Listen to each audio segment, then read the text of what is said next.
All right, what's up? What's happening? Happy Monday here on the Hoffman Show. Team 980, always live as well on the free Odyssey app.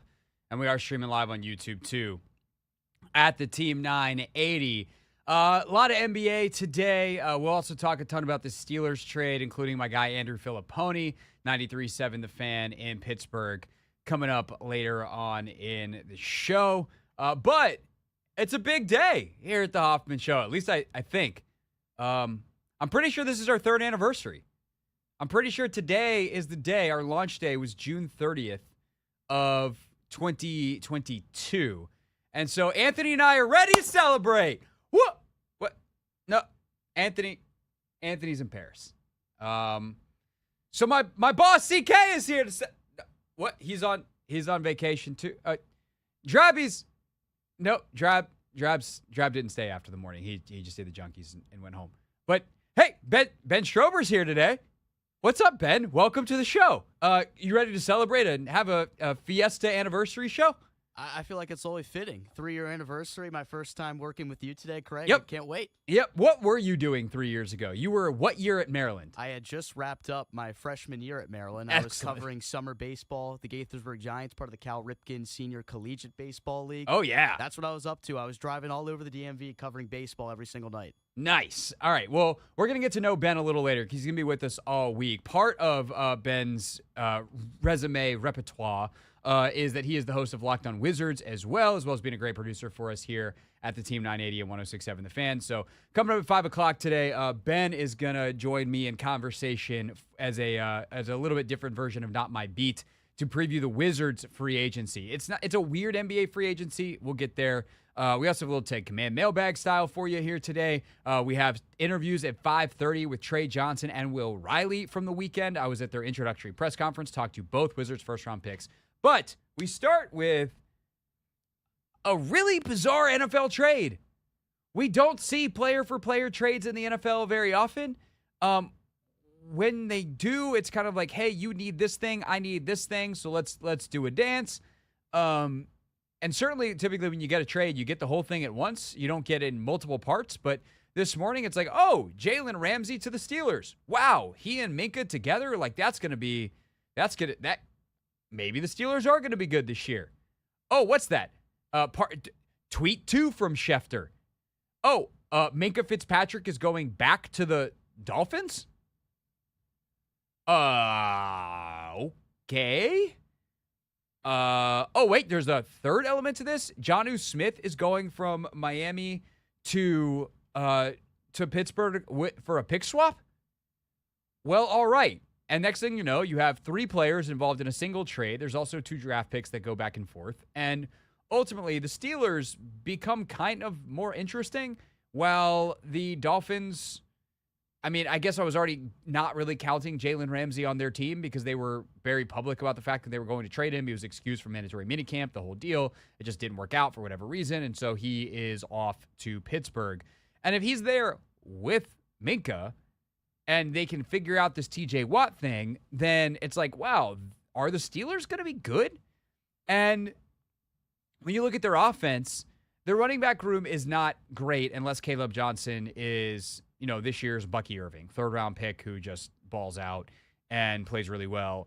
Obviously, a quarterback, y'all know that have been listening for much of the last 3 years, how I feel about Aaron Rodgers, which is not good, but he's not the worst quarterback in the league, and he played some decent ball, okay ball down the stretch. I think those who have been listening for the last year and a half where DK Metcalf's name has been in the news also know how I feel about him. But I also don't want to get it twisted how I feel about him. I didn't think the Commanders should have pursued him. And I think Terry McLaurin, for instance, is a better player. But, DK Metcalf's a good football player. He's a very useful football player. And Jonnu Smith is a very good football player. Different levels of good. DK's better. He's more explosive. The high end is obviously better. But, if the Steelers' offensive line is good and Rodgers is okay, this feels like a perfectly Mike Tomlin, somehow they will win 10 games. But maybe not quite 10. Could they be in the 9-win thing? But if they get a lucky break and face some teams who have some injuries, could they mess around and win 10 games? Maybe. But I think in order for them to be dangerous, they would have had to do this trade in a way that didn't involve giving up Minkah Fitzpatrick. Like, Minkah's still awesome. He's a very dangerous player. And I guess my thing is, I just don't know what the Pittsburgh Steelers are doing, and it doesn't feel like they know what they're doing. And that's a weird place. There's part of me that says, if they can't say a quiet part out loud, which is they don't feel like they can just stink this year. Because, for instance, Cam Hayward, he is a legend there. He has played 14 years, all with the Steelers. First-round pick back in 2011. He is 36 years old. We're getting near the end for Cam Hayward. Okay, he's got 2 years remaining on his contract. Maybe he plays out both of them. But there's definitely a chance this is it for Cam Hayward, right? Do they feel like we can't tank on Cam Hayward? We have to make as good of a chance as we possibly can to be good. And they look at TJ Watt. And obviously, there's a contract holdout there. TJ Watt wants more money. But TJ's 31 years old. He's been injured a lot the last couple of years. And he's in the final year of his contract. And maybe they're looking at TJ being like, bro, we don't want to sign you because next year, like, we're just going to move on. Like, we're going to let you hit free agency. You're going to get so much money. But, like, this is the last year of this. And if they're not willing to say that out loud, I get it. And maybe they're just like, in the future, we're going to reset. And they signed, a guy like Darius Slay and, older players. And let's just see how good we can be for one more year. We don't love the quarterback class in next year's draft. But if we stink up the joint in 2026 and draft a quarterback in 2027, then maybe we're in the Arch Manning sweepstakes. Maybe we're in whatever else. Maybe that's how they're looking at it. And if that's the case, I guess, we'll they gave Jalen Ramsey more money this year, but I don't think they owe him any money in the long term. Minkah is 29, and he has 2 years remaining, meaning next year, after this season, he's going to get an extension. He's got no guaranteed money left on his deal after this year. Really including this year. But his dead cap number next year drops down to 6.8. It's just the prorated signing bonus money, and you'd save $17 million on the cap. Next year is the first year that it is positive cash flow, as in like the cap savings is more than the dead money.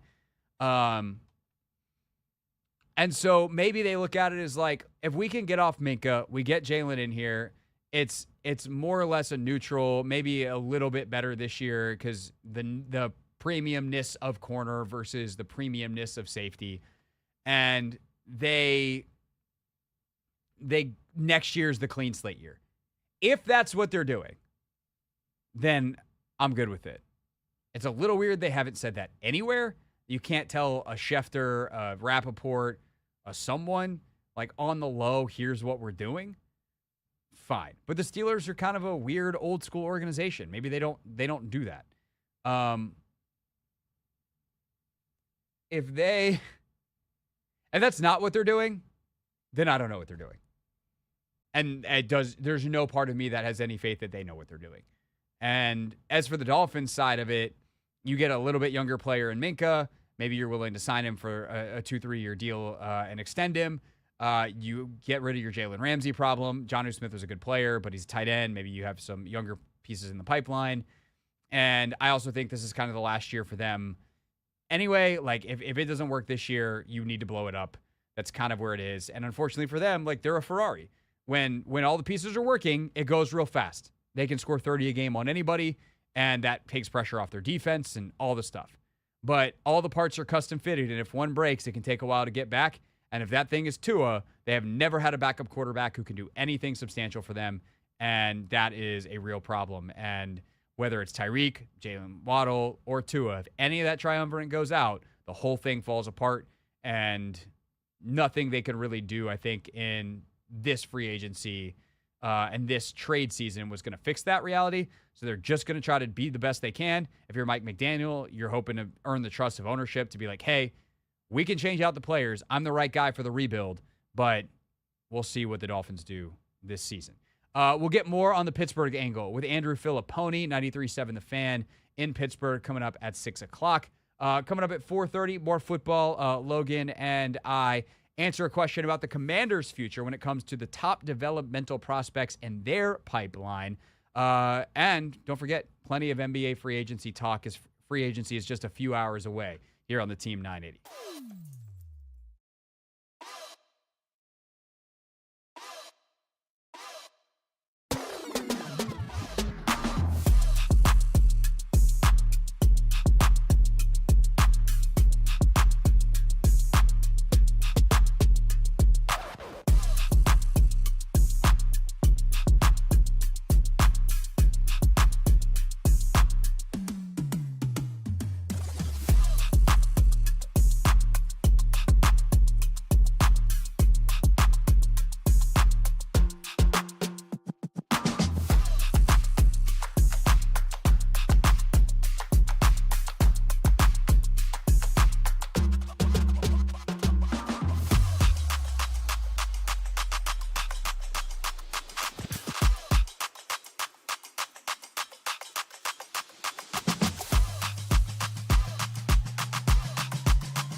It's Hoffman Show. We're on the Team at 980, always live as well on the free Odyssey app, streaming live on YouTube too at the Team 980.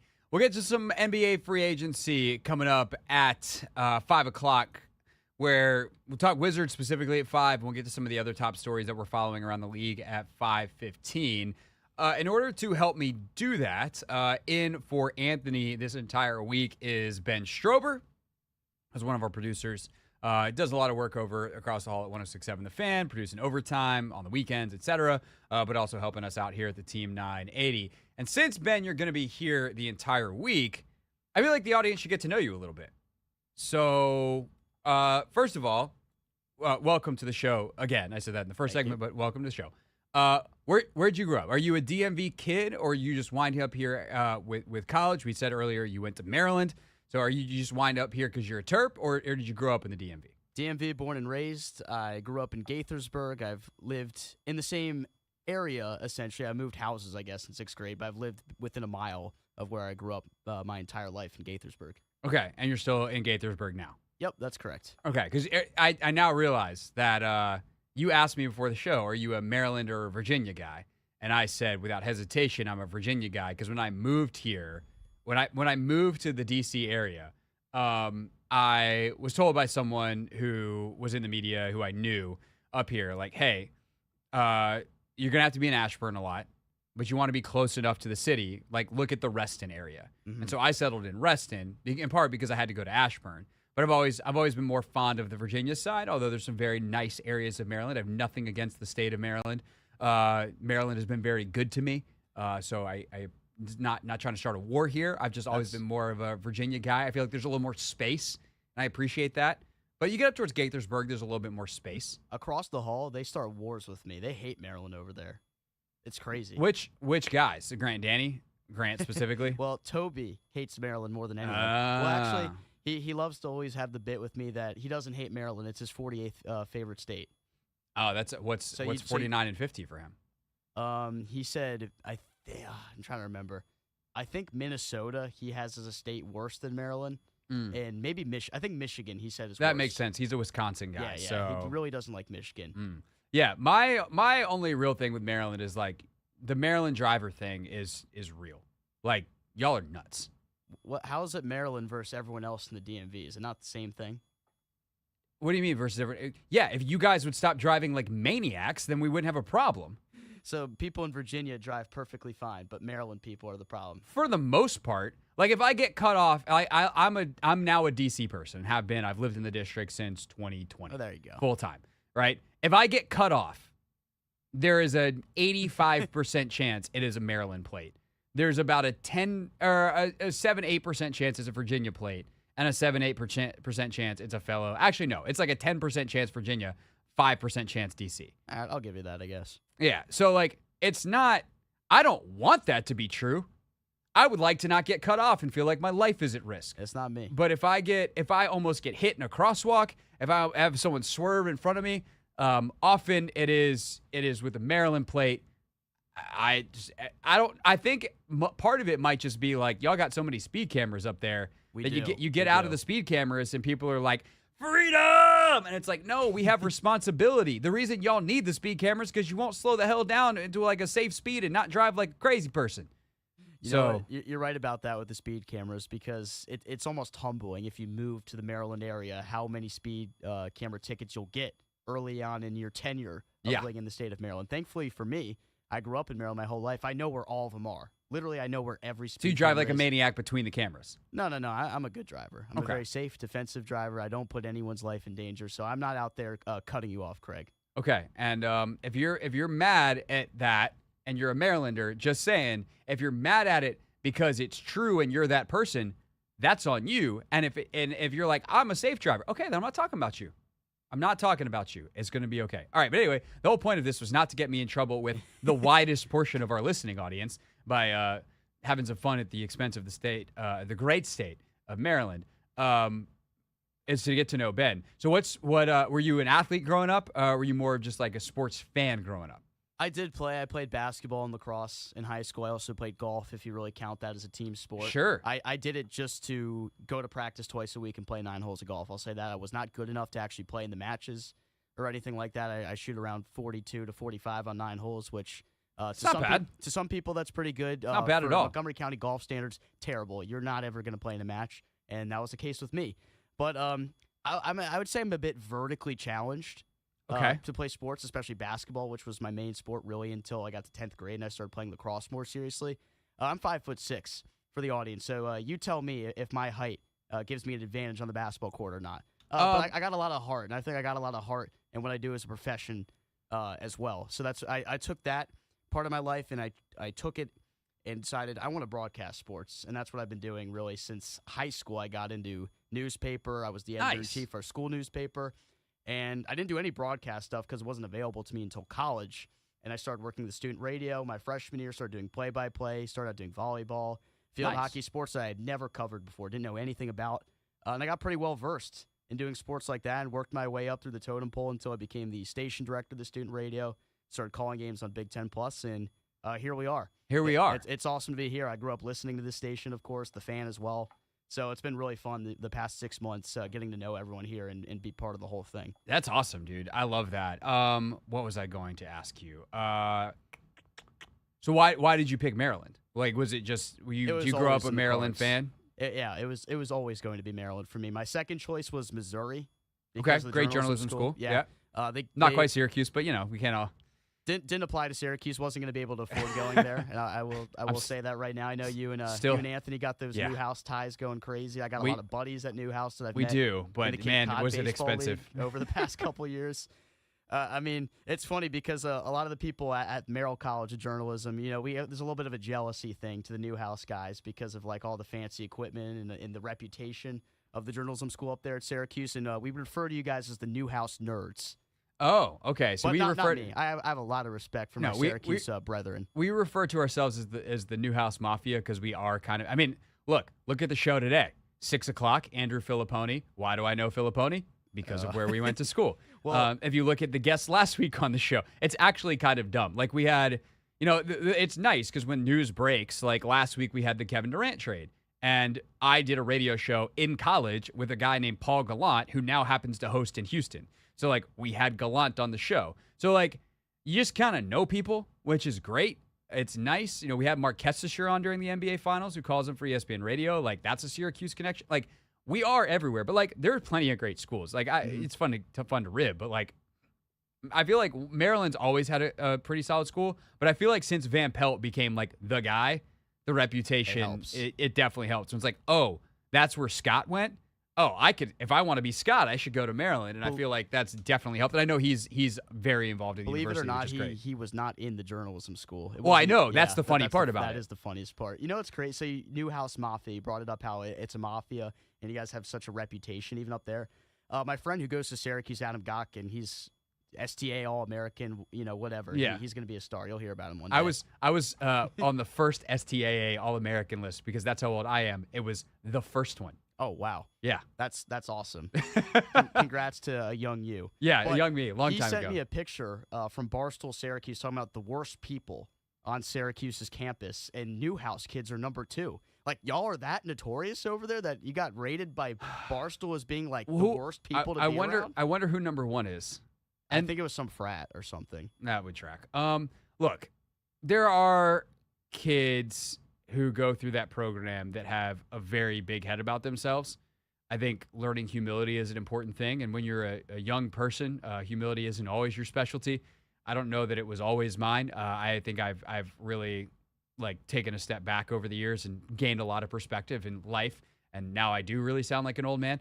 But yeah, there's definitely, one of the things that I tell the kids now when I talk to them, and I feel like that there's a current group there that I've talked to a couple of the kids, and I think they actually do a pretty good job about this. But it's kind of like there's almost a pride in squashing the freshmen, and when you're reviewing other kids' tapes, you just how hard can I cut them out at the knees, and it's how harsh can I be as someone who's doing critiques, and I think that part of the lineage, while being very critical and being able to take feedback is a really important skill in life. Nevertheless, in this field, being able to deliver it without being a jerk would also be nice. And I do think that's something that probably could be helped. And yeah, you're still a 19-year-old or 20-year-old kid. You're not that great. You haven't done anything yet just because you got into a great school.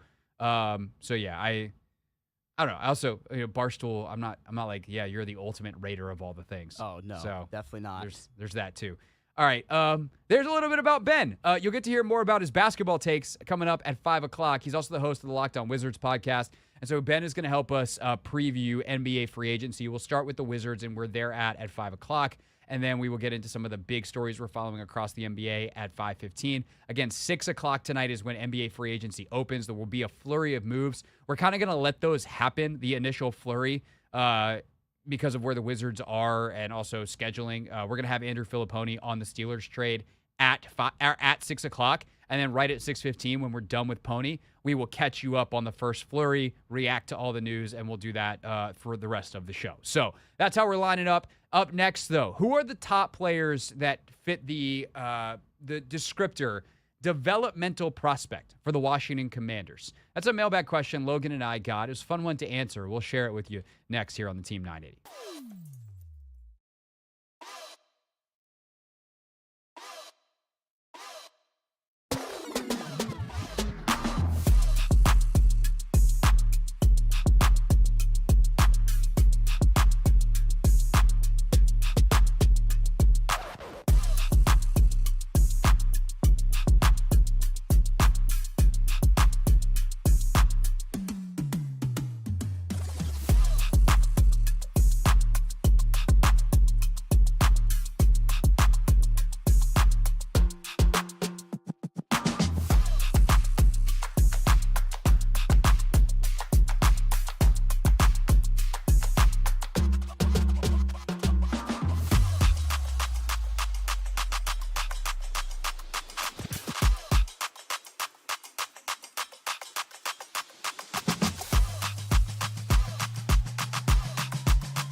It's Hoffman Show. We're on the Team 980, always live as well on the free Odyssey app. Streaming live on YouTube, too, at the Team 980. Take Command Podcast. It's me. It's Logan Paulson. We answer your mailbag questions on Mondays during the off season. We had a fun one to start the show today. We shall always share a little bit of it with you here on the radio show. And so without further ado, take command for you here on the Hoffman Show. It's time to take command with former NFL tight end Logan Paulson and former Commanders beat reporter Craig Hoffman. Take Command Podcast, Logan Paulson there in the I'm Craig Hoffman. Yeah. Don't worry. He's not going to the ocean, not going to get eaten by a shark. Well, we'll see. I'm going to do my best not to get eaten by a shark. But like you said, there's a little bit of shark activity, so just got to be smart. If the ocean, then you can't get eaten by a shark. They're not coming on. That is true. Yeah, that's a good point. They have all legs yet, so yeah, good point. Yet. All right, here's what we got today. We got a mailbag. Again, coming up later in the week are coach rankings for the NFC East. We'll do head coaches and then both coordinator spots for each team, who's got the best and worst coaching staff in the division. But today, it's a mailbag. We have a ton of questions. Y'all have really stepped up on the questions front. We actually already have quite a few for next week as well that we're excited about. But we're going to start with this one from Watson sent Logan, and about the development pipeline. He says, consistently you hear that the best team develop players. So who are the top 7 prospects on Washington's roster. Thanks, Watson. First, let's define what we are going to mean by developmental prospects. Yeah, I think I'm thinking about it when you sent me this question, and I think the thing that comes to me is like guys that are going to develop into starters, like kind of irrespective of like draft position. And I think that's ultimately like what you're looking at with like the Eagles as a good example, like with Milton Williams, just as a point of comparison. Like he's a third round that develops into a guy that, you know, is a priority free agent when he hits the market, when his contract's up. And I think that's kind of what you're looking at. Someone that's going to contribute to the roster. You know, obviously Milton Williams is like maybe the extreme version of this question, but someone that's going to play starts and someone that's going to like you feel good about on the roster. And so like there's like the guy that comes to mind just as a starting point is like Brandon Coleman. I think is a perfect example. Like he's a guy with a ton of athletic potential, ton of upside, but he's got to figure out kind of his home on the offensive line, and he's got to develop in terms of his at guard, right, which is a new position this year. So like is he a guy that to me feels like has an arc that gets him to a starting caliber player? And in some versions of the universe, like the multiverse, he's a kind of a Cosme-esque type player where he was an okay tackle, but he's an excellent guard because of the athleticism. So to me, that feels like a perfect example of a developmental guy. You know, needs some time with Coach Johnson to kind of develop his skill set, hone his skill set at that guard spot. But to me, that's a guy that athletically kind of meets all the criteria, and I think ultimately settles on, you know, being a solid starter for your team. You know, hopefully this year, but maybe next year. I think where this question gets interesting is like, what's your threshold for being a developmental player versus like, oh no, that guy doesn't count.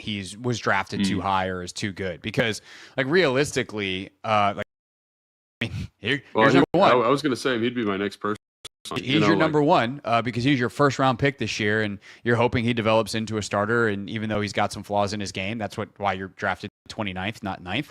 But you know, even when you're 9th, you're got some flaws. You're a rookie in the NFL, but like the threshold of quote unquote too developed or drafted too high to qualify for this question. I'll say the first guy that came to my mind was Johnny Newton. You know, they draft him. He misses his first offseason, the foot stuff. He plays pretty well last year, but like, if they're going to get where they want to go, they need Newton to develop into a borderline star. They need him to be an impact player on that defensive line. That's why you draft him early in the second round. And with his skill set, like there is a high upside there, the penetrator who can really, really be disruptive versus kind of like a more anchor defensive line type who's just super solid. So if he's a guy that develops into a star, then you've got one of your studs. You finally have a blue player on defense, which you haven't had in what feels like forever, unless you want to count like Bobby coming in last year, you know, like second team all pro. So it's pretty darn good. But like a true blue up in house. And so he's the first guy that honestly came to mind for me. Coleman's a great shout. Connerly. You know, is Sainer still already too far down his path because he played so much and so well last year, you know, considered in that role? Obviously, Trey Amos. But I feel like what a lot of people are looking for here, Logan, is like, is there a current lower round pick who you think can develop into a starter? Or looking at the Madranos of the world or some of the guys who were drafted here last year, Dominique Hampton, et cetera. Yeah, so I mean, I think Jordan is another great example. Like you mentioned, I'm glad you brought him up because he's perfect for this developmental arc, right? And you know, we were talking about doing a segment for the show where we kind of review old draft picks, you know, and like the third team did one with Check the Mic, and it was interesting to kind of see like how injury or other things sideline guys' production. So I think Johnny's a great guy because the injury last year is augment his developmental pattern for sure. In terms of back guys, I think the first guy that jumps to mind is a guy like, there's a couple guys, and I'm going to kind of list a couple off, and then we can talk about them. Jordan McGee, right? Yeah. He's the first guy I was thinking of too, kind of in this realm. He's, again, like I thought he did well in training camp last year, and I don't want to like extrapolate too much off of training camp, but when you talk to guys on the staff about him, like their eyes light up, right? So there's something there in terms of energy. Obviously, when you watch his stuff from Temple, like he was really good at it. Like he's physical, he's athletic. He kind of checks all these boxes that you want on a linebacker. You know, like I think about modern linebacker, it's Warner, right? It's this guy that can cover, can get downhill, can play sideline to sideline. And there's shades of that when he played at Temple. Now he has this injury kind of this year, and his developmental role or his package or the method they were going to use to develop him was kind of sidelined because they had packages for him. They had situations they want to use him. They're not able to do that. And so like now this year, does that process get started, and does he kind of get to show that he's, heir apparent to Bobby Wagner? Whenever Bobby chooses to walk away and leave this thing, like, is he the guy that's good enough to step in? He's a really good example. Tyler Owens is one for me, more because of the athlete. And obviously anytime you see someone who plays well on special teams, can you find a larger role for that body type? He's 6'4", he got 33-inch arms. He's fast. I think he broke every jump thing at the combine weight. It was something crazy, like a 12 broad jump or 11.8 broad jump, whatever it was. And he had a crazy vertical. It was 41 inches. His numbers were insane. And you see on teams the way he flashes the physicality, the physicality of him. But can he get some minutes on defense, or is he just going to be a guy that's kind of a situational special teams guy for the rest? Those are the questions that I think are really interesting with a guy like Tyler Orange, Jordan McGee, and then am I trying to remember anybody else on defense? I mean, Hampton and Medrano would be the other two. Hampton and Medrano to me are in a different tier, and obviously they're developmental, no doubt about it. But because of the position switch for Hampton, I feel like he's got a longer way to go. Medrano, I think because he's a 5th round pick. It becomes interesting to think about what his role in the defense. This year, for example, can he find a Jordan McGee kind of role for himself where he's the big nickel, he's playing a lot of minutes, finds ways to get on the field, and you see a guy that has a trajectory that's going to be impactful. Maybe not this year to that extent, but shows hey, if this guy gets more playing time, he's going to be a really valuable addition to this defense. So those guys are interesting for sure. I just think it's a little bit farther away than Jordan.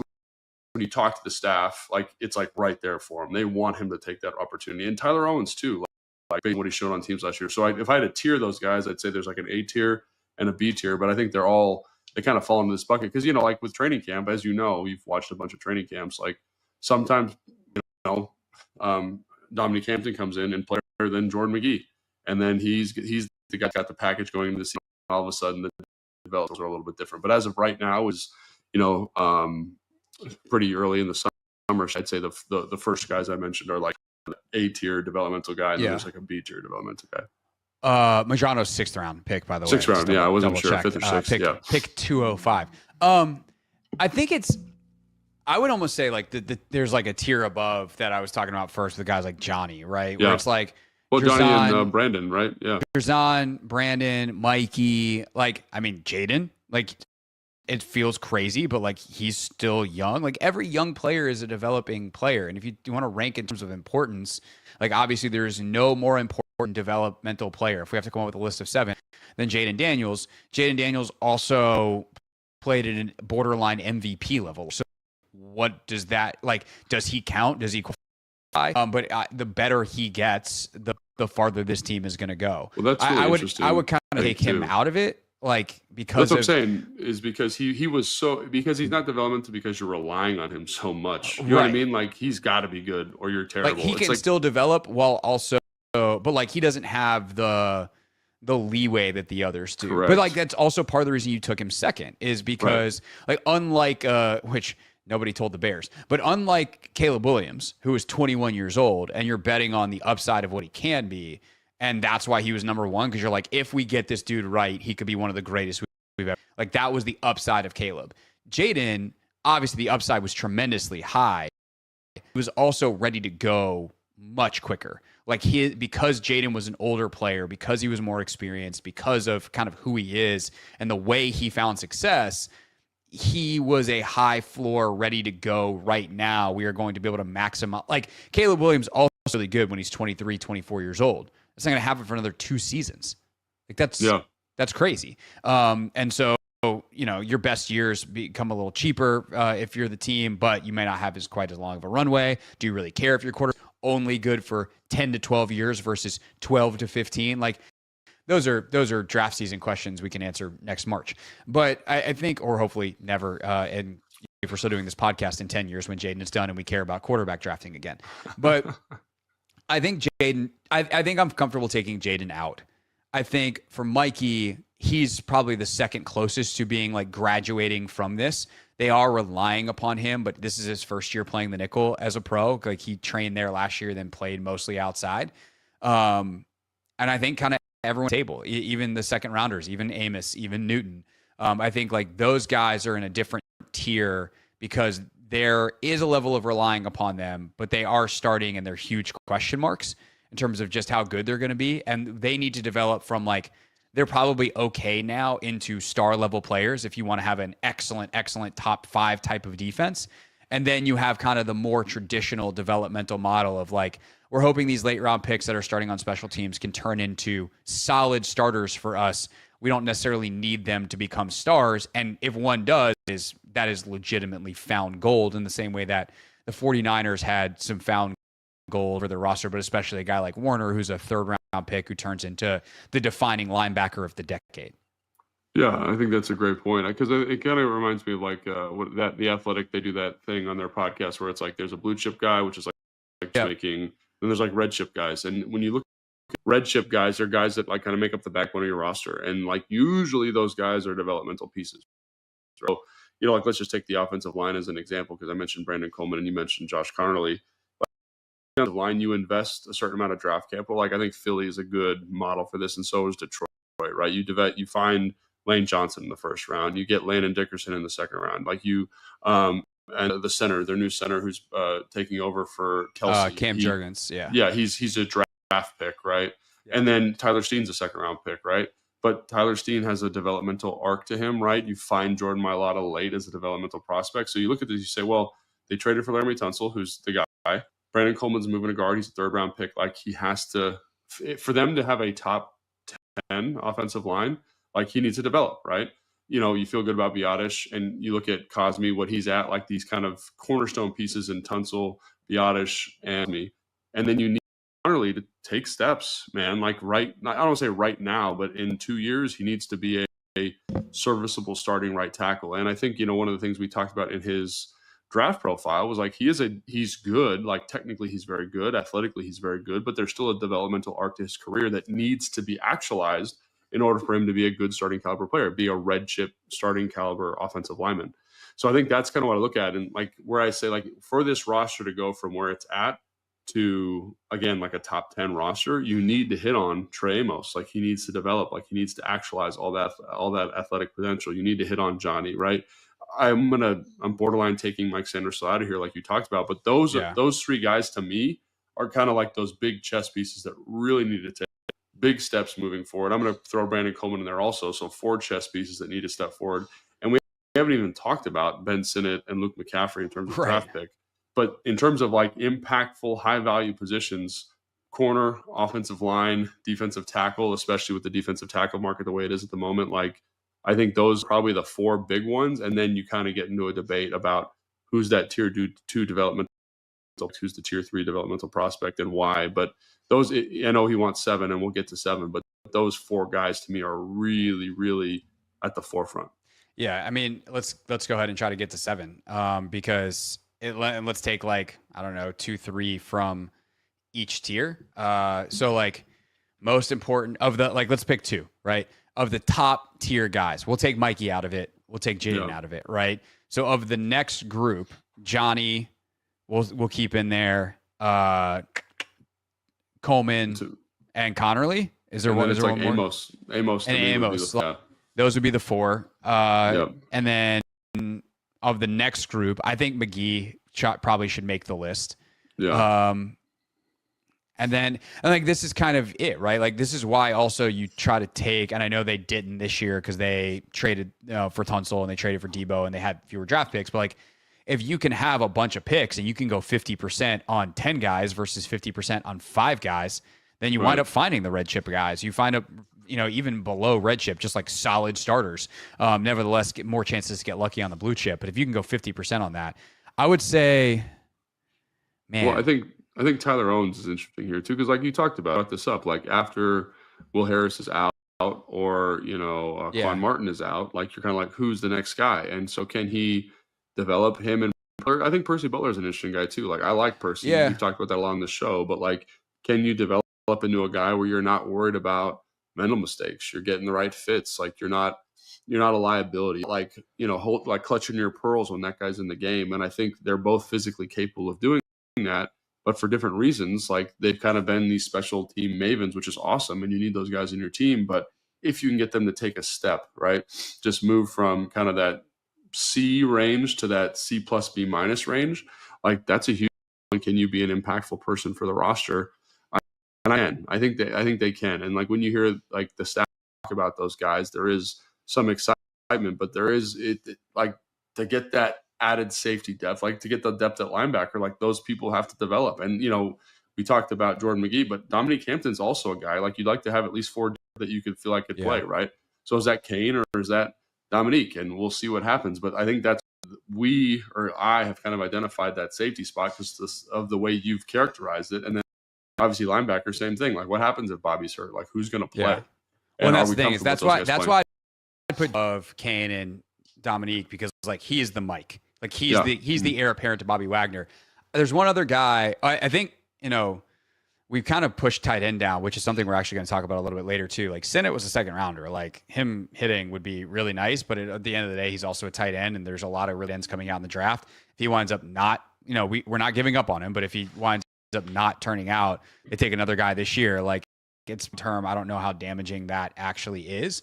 But I will say a guy that we haven't mentioned, and there are not a lot of 7th rounders, although I guess, BFA, but like if Bill hits, if Ja'Cory Krosky-Merritt hits to have a cheap running back for the next 3 years, like that's big time. Like that's a position you don't want to have to spend a ton of resources on, but you need to be really good. So I would say he's on my list probably. And then I think Jean-Baptiste is another interesting one too. That's a great call.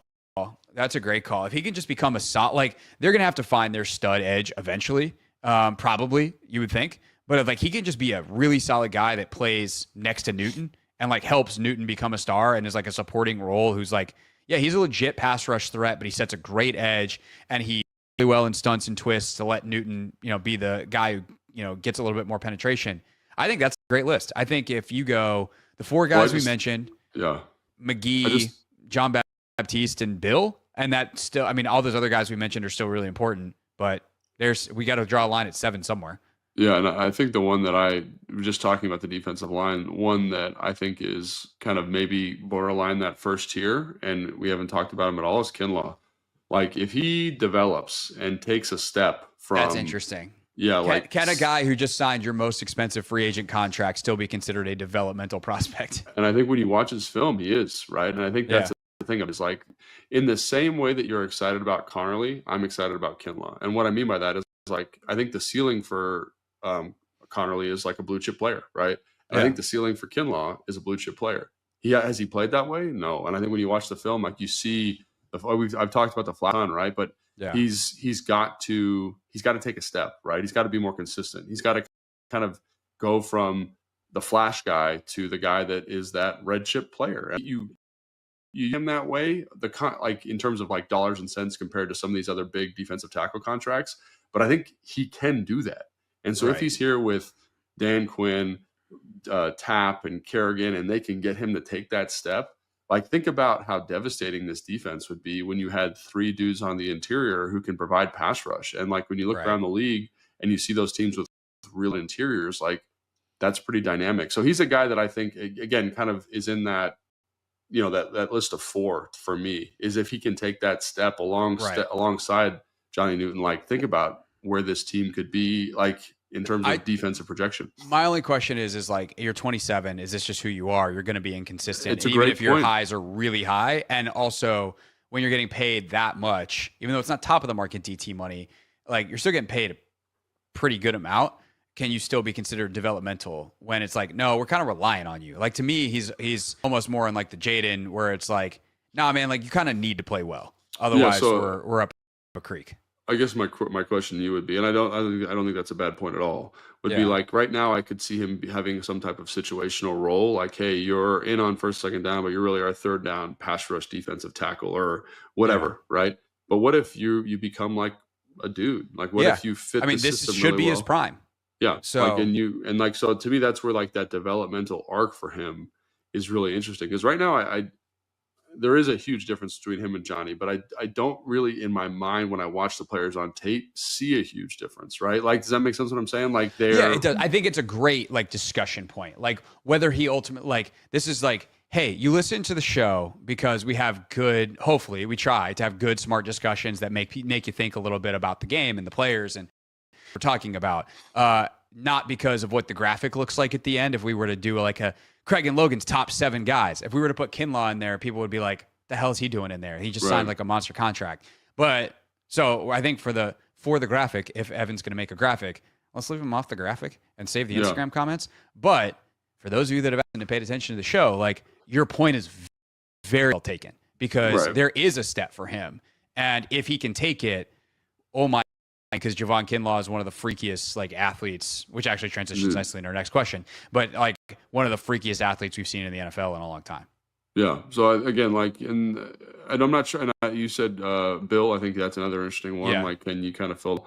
But yeah, those are the guys that kind of jump out. Obviously, Luke and Ben. Luke, I think, becomes more important from a developmental standpoint if Noah Brown's hurt, really dinged up, and like he's going to have to play a lot of minutes right now. So that'll be interesting. But though those other ones seem like guys that are closer to taking that developmental step. And B, I think have the athletic upside to do it. I think that's why we kind of keyed in on those guys. Yeah, it's hard to separate once you get past those like first and second round guys. Like who is like I could easily make an argument for Luke over all these guys that we spent more time on. Yeah. But it's like kind of the ones that matter, the ones that hit have to make up because that's kind of how the draft works. The farther down the draft order you go, the quote unquote less important it is because you can probably find a similar prospect next year. And if that guy hits, then you're fine. Also depends on the pin, yada, yada. All right. I think people get it. Our audience is smart. All right. If you would like to hear the rest of our answers to more mailbag questions, search Take Command wherever you get your podcasts. Fun discussion about what it takes to be an NFL athlete also in that podcast. So check that out, again, wherever you get yours. When we get back, NBA free agency is just over 1 hour from beginning. We will preview what the Wizards have on deck as part of today's Not My Beat.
We are less than 1 hour away from NBA free agency, and this is the Hoffman Show here on the Team 980, always live as well on the free Odyssey app, streaming live on YouTube too at the Team 980. 5 o'clock also means, 1 hour from free agency. That's just today.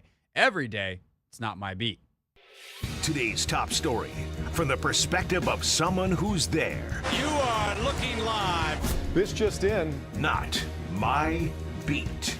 So with today being the start of NBA free agency, that is our top story. The other top story is the Steelers trade involving Jalen, Ramsey, and Minkah Fitzpatric. We'll talk about that at 6 o'clock with Andrew Filipponi from 93.7 The Fan in Pittsburgh. But we are lucky enough that with Anthony out, Ben Strober is not only producing for us today, but he is the co-host of the Locked On Wizards podcast. So Ben and I are going to be today's Not My Beat participants here. Normally we have someone else on, Ben, but why do that when we can do it ourselves, Let's do it. All right, so let's preview Wizards free agency here. So we'll also get some help from Bobby Marks because he does a really good comprehensive preview, or I wouldn't say comprehensive. He does a really good high-level preview for every team.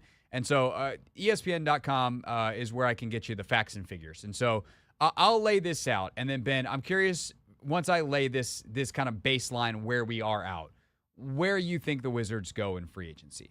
The Wizards currently are over the cap, which in the NBA is a soft cap. There are multiple lines. There is the soft salary cap. There is the luxury tax number. So if you go over that number, your owner has to pay more in cash. There is now the first apron and the second apron. And those two numbers, if you hit them, there are certain roster restrictions that get in place. And if you do it repeatedly, there are certain penalties, including if you're over the second apron a certain number of years in a row, you can actually have your draft picks frozen. So there's real restrictions there. There's a reason teams are running away from that.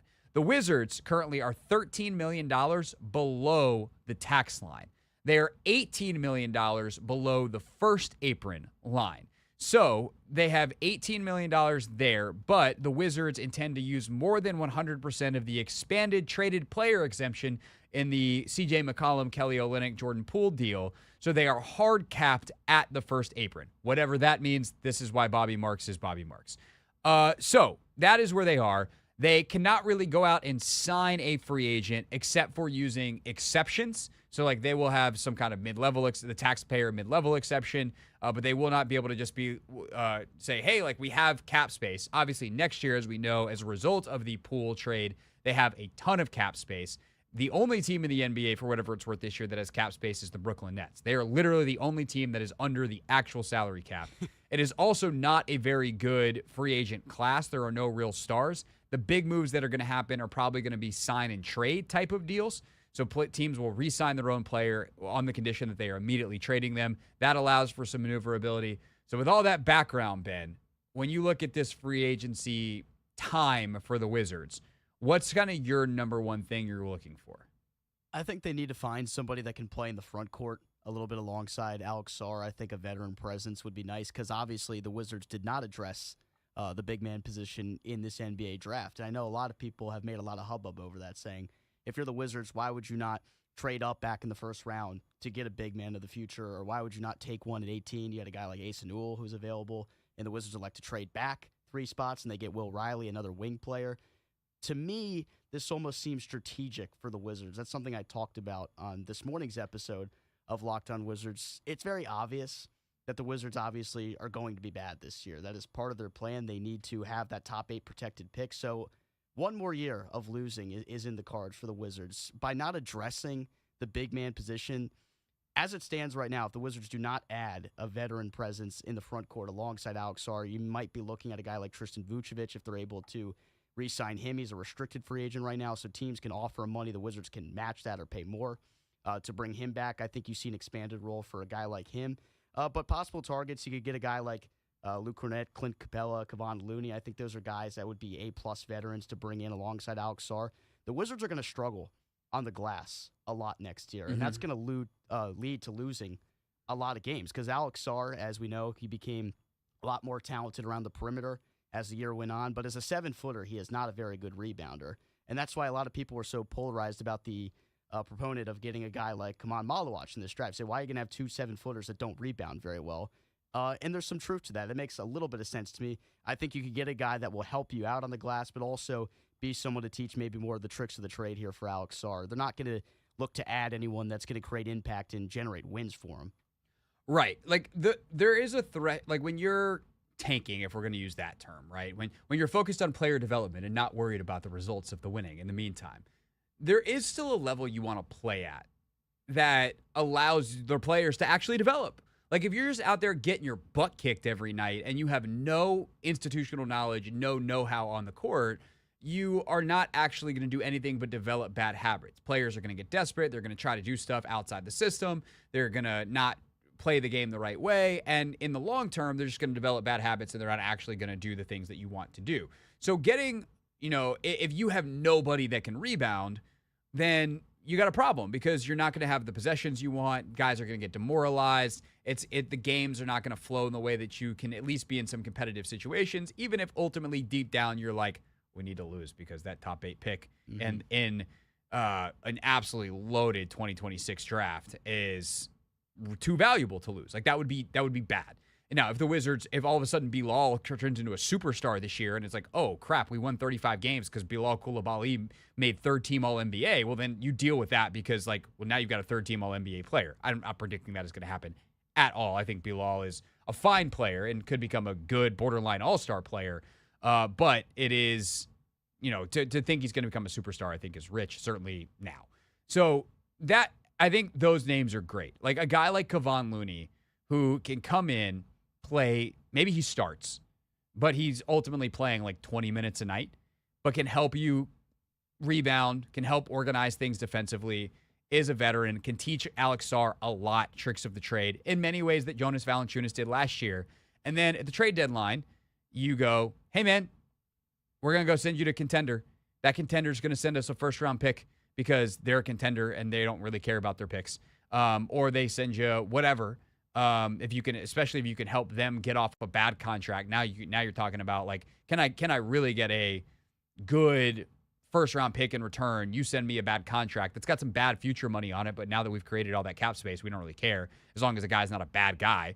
So you get a good human on a bad contract, then you're in good shape. And if he winds up expiring and you have cap space to play with next year, like that's okay too.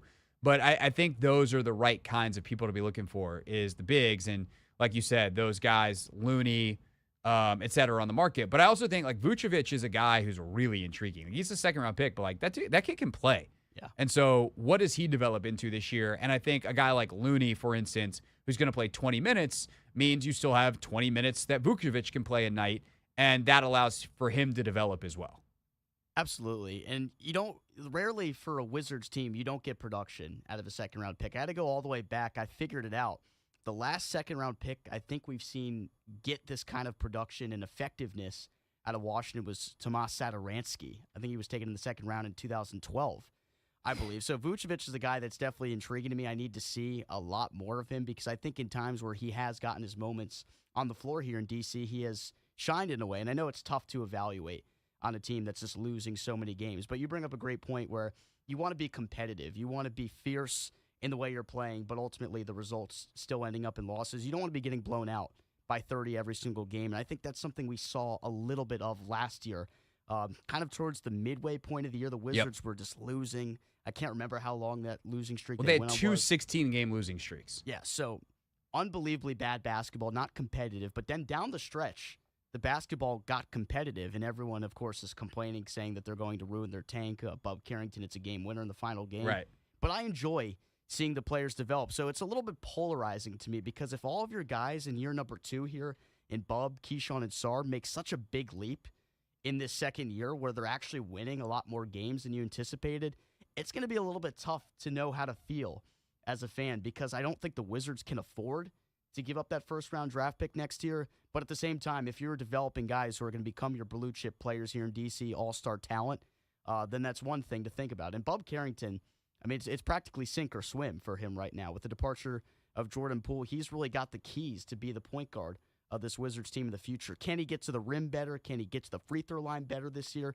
That's something that remains to be seen if he can be really a true point here. And with Tre Johnson coming in as your true shooting guard, he's going to be a guy who's going to shoot the three ball really well for this Wizards team. This opens the door for Bub to play make, and I'm really excited to see what he's able to do here in year number 2. No doubt. I think Riley is a guy that's going to play on the ball quite a bit. They said they liked that a lot. He didn't play a ton on it last year at Illinois, but at points he did and did well in that role. And I think this is another upside of the Jordan Poole, CJ McCollum switch is like CJ can play on the ball. If things get to be a nightmare and like it's just not working, they can put CJ McCollum on the ball and just be like, hey man, we need your veteran. Like we need you to steer the ship and not crash. We know it's not going to be the world's fastest ship, but like, please just don't crash. We're crashing too much. Turnovers got to control, etc. Right? Where Jordan still had a little bit more of a hectic play style, but he needed to be on the ball. CJ is much more comfortable off the ball. And so Bub can have the ball in his hands. Riley can have the ball in his hands with a really solid 2-guard, like professional. And if like those guys get minutes and the other guard on the floor is CJ McCollum or Chris Middleton, like talk about pros that you can play with that are like really, really good to help those guys develop. I think that the backcourt situation is great. Another name to watch for the front court, Larry Nance Jr. is a guy that really, really well respected around the league. And I think also fits their style because he's a get out and run, like lob catching type of threat. So he's a name that I think I would throw into that center mix as well. All right, when we get back, let's take a wider look at free agency around the NBA. Give you a couple names to watch as we're now just 45 minutes away from free agency opening here on the Team 980.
the Hoffman Show. We're on the Team 980, always live as well on the free Odyssey app. More Wizards at 5:30, specifically chats with the newest Wizards. I was at the intro press conference on Saturday at the Cisco building at the Wharf. Had a chance to talk to both Will Riley and Tre Johnson. Those conversations at 5:30 here on the Hoffman Show. Right now, though, a couple of other things to follow for the NBA's free agency. And there's two names that I can't get out of my head, and they're very different in terms of where they are in their careers. Ben Schrober in for Ant producing today. And in fact, Ben's in with us all week while Anthony is gallivanting around Paris pretending his name is Antoine. No, really, he's pretending his name is Antoine. Anyway, the point is, and he'll be in Barcelona later this week. We'll see if his name changes when he gets to Barcelona. Does he go to something more Spanish? TBD. Anyway, the point is that I think the most impactful player who might get moved, barring like a Giannis explosion, out of nowhere something happens, a Jalen Brown, and that wouldn't be totally out of nowhere. Derek White, same thing in Boston, but I think there's a pretty good chance Jonathan Kuminga gets moved. And where he goes is super interesting. The other one is LeBron James. And obviously, Jonathan Kuminga, LeBron James, congrats to Jonathan Kuminga that you've somehow found yourself in the same sentence as LeBron James. But the verbiage out of LeBron's camp over the weekend's pretty interesting. Ben, did you see the statements as he opted into his deal with the Lakers? So he had a $52 million player option, and he opted in, but his agent, Rich Paul, was basically like, we're watching what the Lakers are doing. And we're in good communication with them. We understand that they now have perhaps a different timeline because they have Luka Doncic. And there's but we want to compete for championships. We realize LeBron doesn't have a lot left. I don't know what to make of that. But to me, it's hey, I'm going to opt in. I'm going to make sure I get my $52 million. But I'm not 1,000% that I want to be here, depending on what my options are and what you guys do over the next couple of weeks or the next week here. It's interesting because a couple of years back, I could have never imagined a possibility where LeBron would actually finish his career elsewhere. Just given how old he is already, he's going to be the first NBA player to play 23 years. Does he get to 24? He played with Bronny last year to accomplish that feat. And now we're talking about the possibility of LeBron actually playing somewhere else because he wants to compete for another championship. And for me, somebody that's a LeBron supporter, I'd love to see LeBron win again. I'm actually all for this because I don't see the Lakers winning a championship with the current group in place right now. And I'm not sure what they're going to do here in free agency or how the offseason is going to transpire for Los Angeles. I just don't know enough about what's going on behind the scenes over there. But if LeBron gets another chance to really be a legitimate second or third option somewhere else where he doesn't have to carry as much of the weight. I know he brought Luka Doncic in to be a scorer, but he can't play defense. And Luka got exposed in that postseason for being a liability on defense. Yes, but he was also banged up, and he was. I'm not going to concern myself too much with Luka's defense. That's everyone else can play defense. Luka, you go be Luka, and we can go to the finals. We proved that 2 years ago. They weren't competitive though. Because they didn't have, if they had not backed out of the Mark Williams deal, that probably looks a little different. But also, he and LeBron were banged up, and the other, your other wing can't be Rui Hachimura. And, Rui's done very well for himself in L.A. I don't want to come back I was a bit of a Rui hater in the eyes of many people, but, Rui is what he is. Rui's a very solid offensive player who will be up and down. He has had a tendency with the Lakers to rise in big moments, and that's awesome. I love that Rui Hachimura has really continue to develop in his post-Wizards era. But that dude ain't playing defense. The problem is not that Luka doesn't play defense. The problem is that Rui Hachimura doesn't play defense.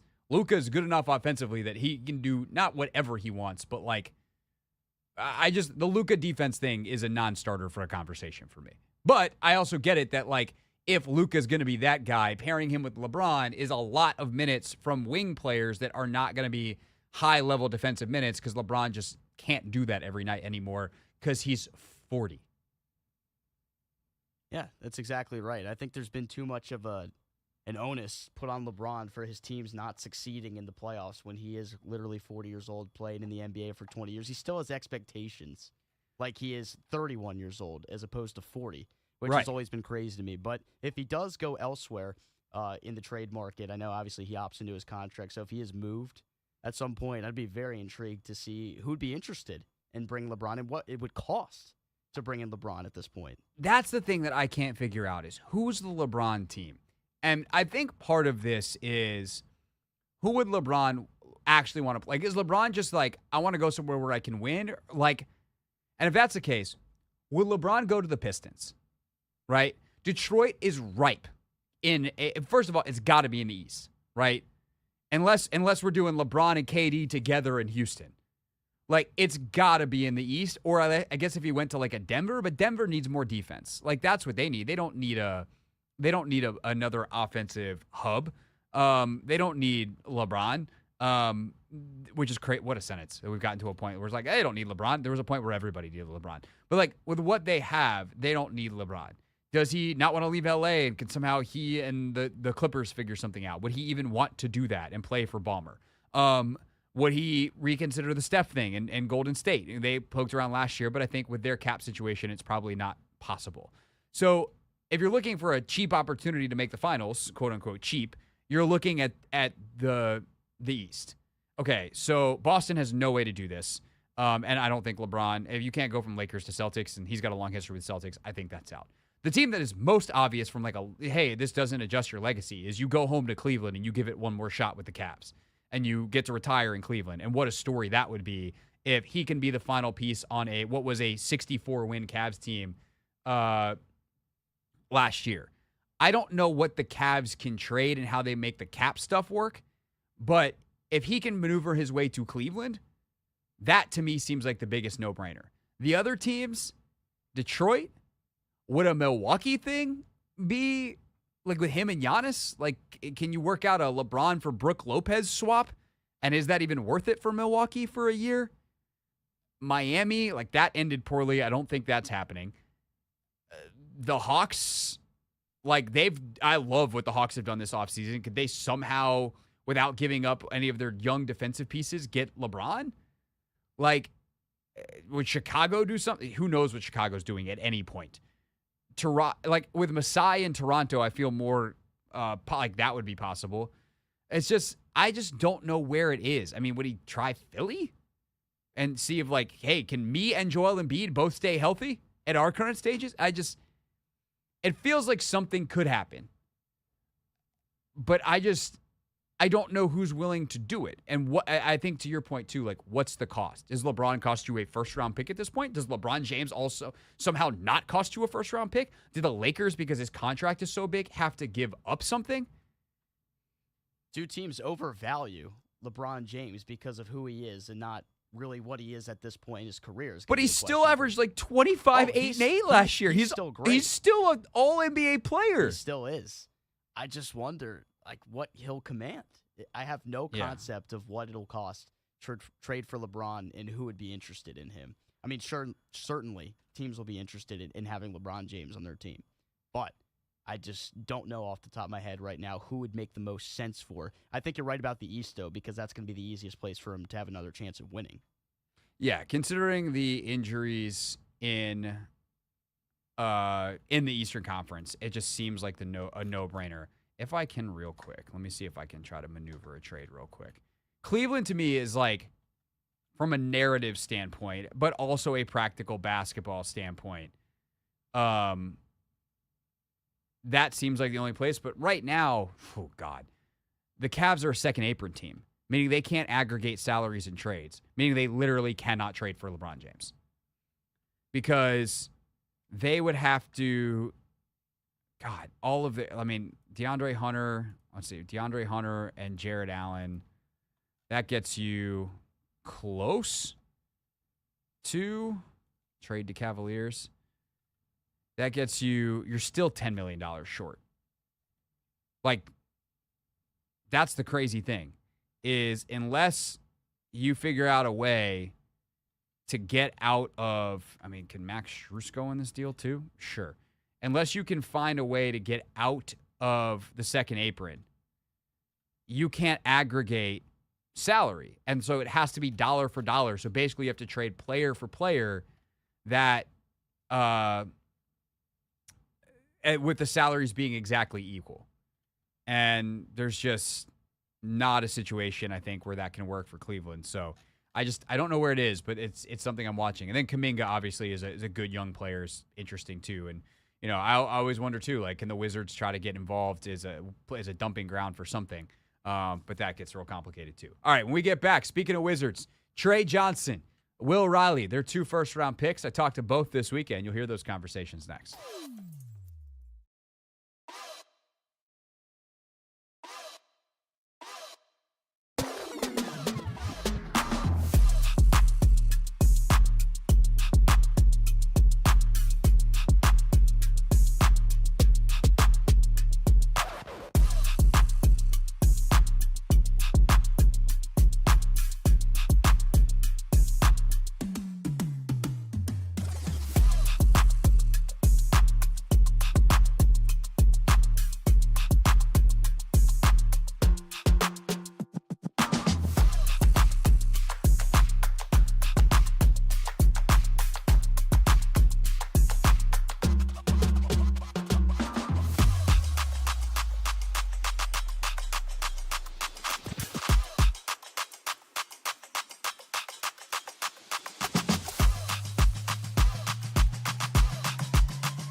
We're monitoring NBA free agency, also reacting to the NFL news of the day, the big Steelers-Dolphins trade. Free agency starts at 6 p.m. We'll have a full recap of the first flurry of moves after we talk to Andrew Filipponi at 6, Pony from 93.7 The Fan in Pittsburgh. So got both stories covered for you here on the Hoffman Show. Right now, though, how about a chat with the newest Wizards? Let's start off with my chat with with Tre Johnson. We also have a quick chat with Will Riley, both first-round picks. I was able to catch up with them at their introductory press conferences on Saturday. Here's my chat with Tre first. With Tre Johnson on the Hoffman Show. Tre, it feels like you and Will have a really good connection. The way he's kind of wired, the way you're wired seem to be pretty similar. Obviously, you guys met, as has been discussed at length during the draft process. So when your name is called by Washington the other night, you know that that's your general manager. The other people you met here, the people that are going to be your colleagues and who you work with. What's going through your mind, and how excited were you? Great to be selected by this organization, most definitely. It's a blessing. And also just, especially coming from my visit down here, it was the last team I visited, and it was by far the best place I visited, I would say, just from the front office and just how family-oriented it was. It didn't feel like any other place. So when I heard my name being called at 6 to Washington, it was actually great. Actually, everybody doesn't get to go to a place that they want to go to, so I feel like it was great to be able to go to a place that I wanted to be. What was it that you, on that visit, you noticed that was different about here and the way they were doing things versus the way that other teams were doing it? I just say they took me out to go do an activity on my visit, before I even worked out or anything like that. Will let me meet his family while I was there on my visit, so I feel like it was really family oriented. I didn't do anything like that anywhere else. It was mainly about basketball, and he had different people talking to me from different branches of his staff, I would say, and everybody wasn't talking about basketball. Some groups were talking about personal things and talking about mental health and different stuff like that. So I feel like it's more than just about a basketball place here, I would say. And then you do eventually get to the workout and the basketball portion. What was that experience like with BK and the staff? It was great. Topper put me through a great workout, I would say. And that's probably my best workout of the 4 teams I worked out for. I would say that also helped me get picked at 6, I would say. But, yeah, it was a great workout. It was tiring and just mentally had to push myself, I would say. Just generally, what's that experience like? So we're talking to Tre Johnson here on the Hoffman Show. Like, what's that experience like? I do a lot with the NFL draft as well, and, like, looking at the schedule those guys get, like, it's a ton of travel. You're having to do all these workouts. You're getting poked. You're getting prodded mentally, sometimes physically if there's medical stuff that's happening. So, like, what's that experience like to know, like, oh, this workout's really, really important for my future, and I'm exhausted because this is my 8th city in whatever number of days? I knew it was very important because they had the 6th pick. That was the lowest that team I worked out for, I would say. And I just knew in the back of my mind that it had to be a good workout for me, just because I wasn't working out for nobody else after 6, so it could be up and down if I didn't get picked here.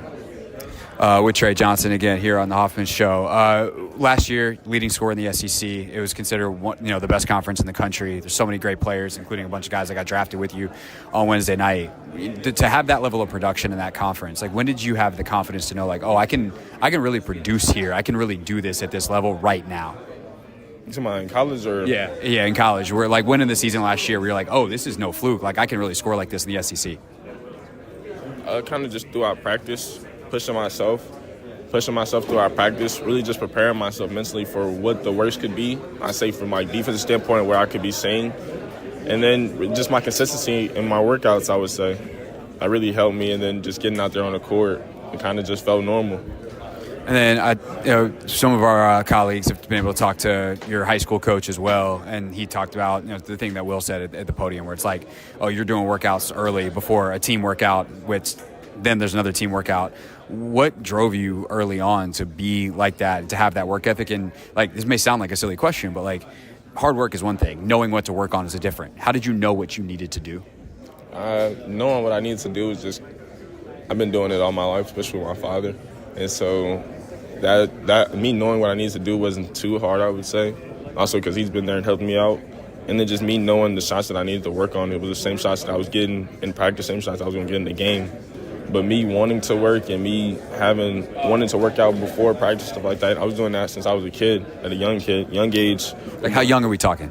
Probably, like, younger than 10. Before, like, team practice, me and my dad would get up shots to work out before.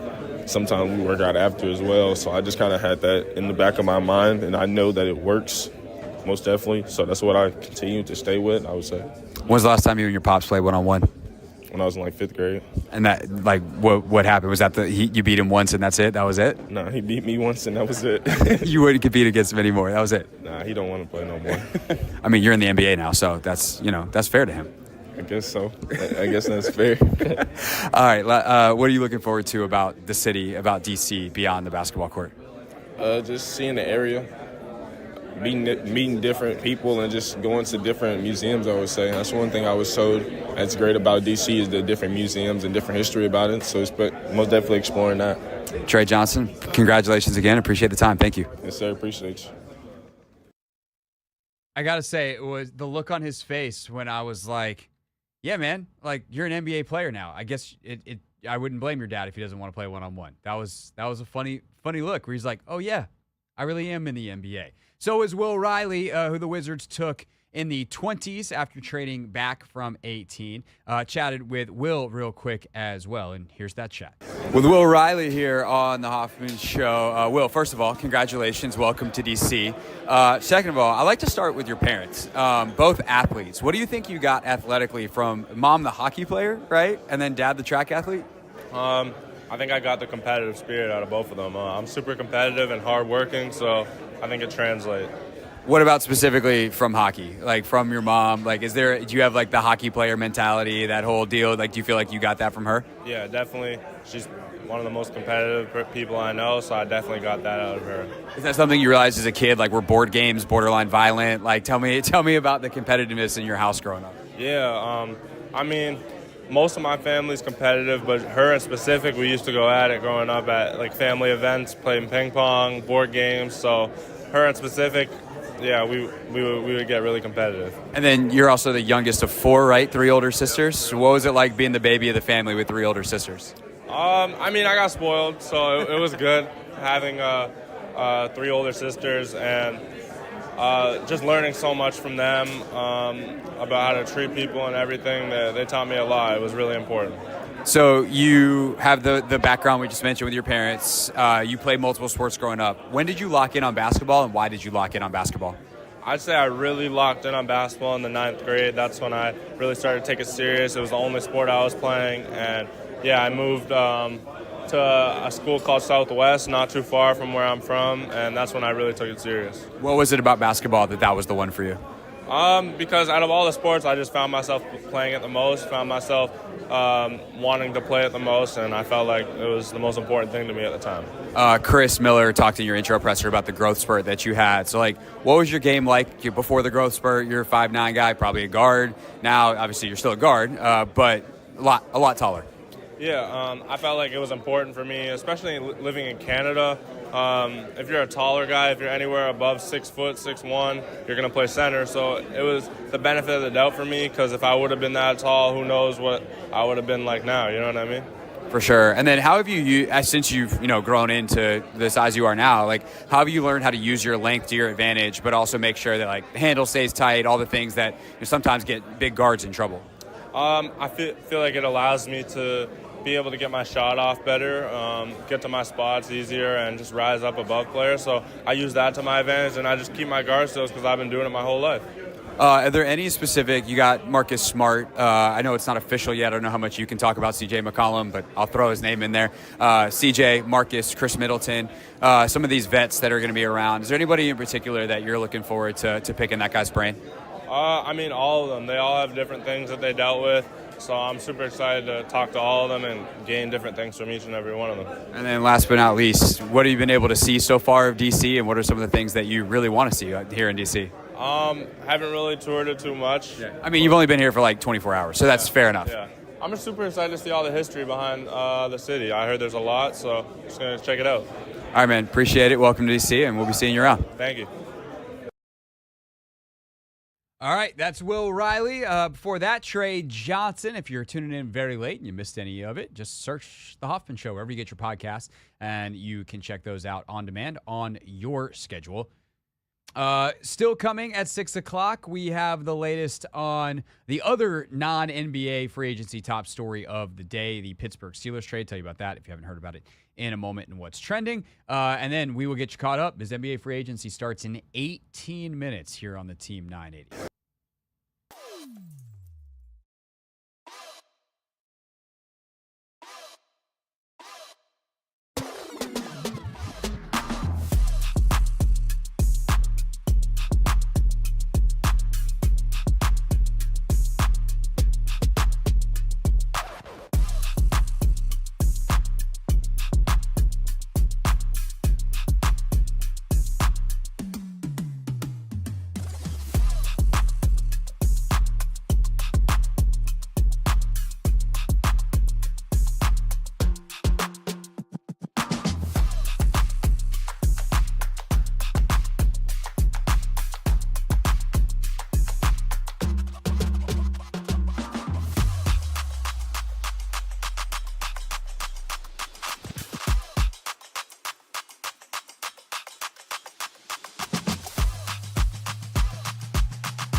Coming up in just a few minutes, it is NBA free agency getting underway. There will likely be a flurry of moves right at 6 o'clock.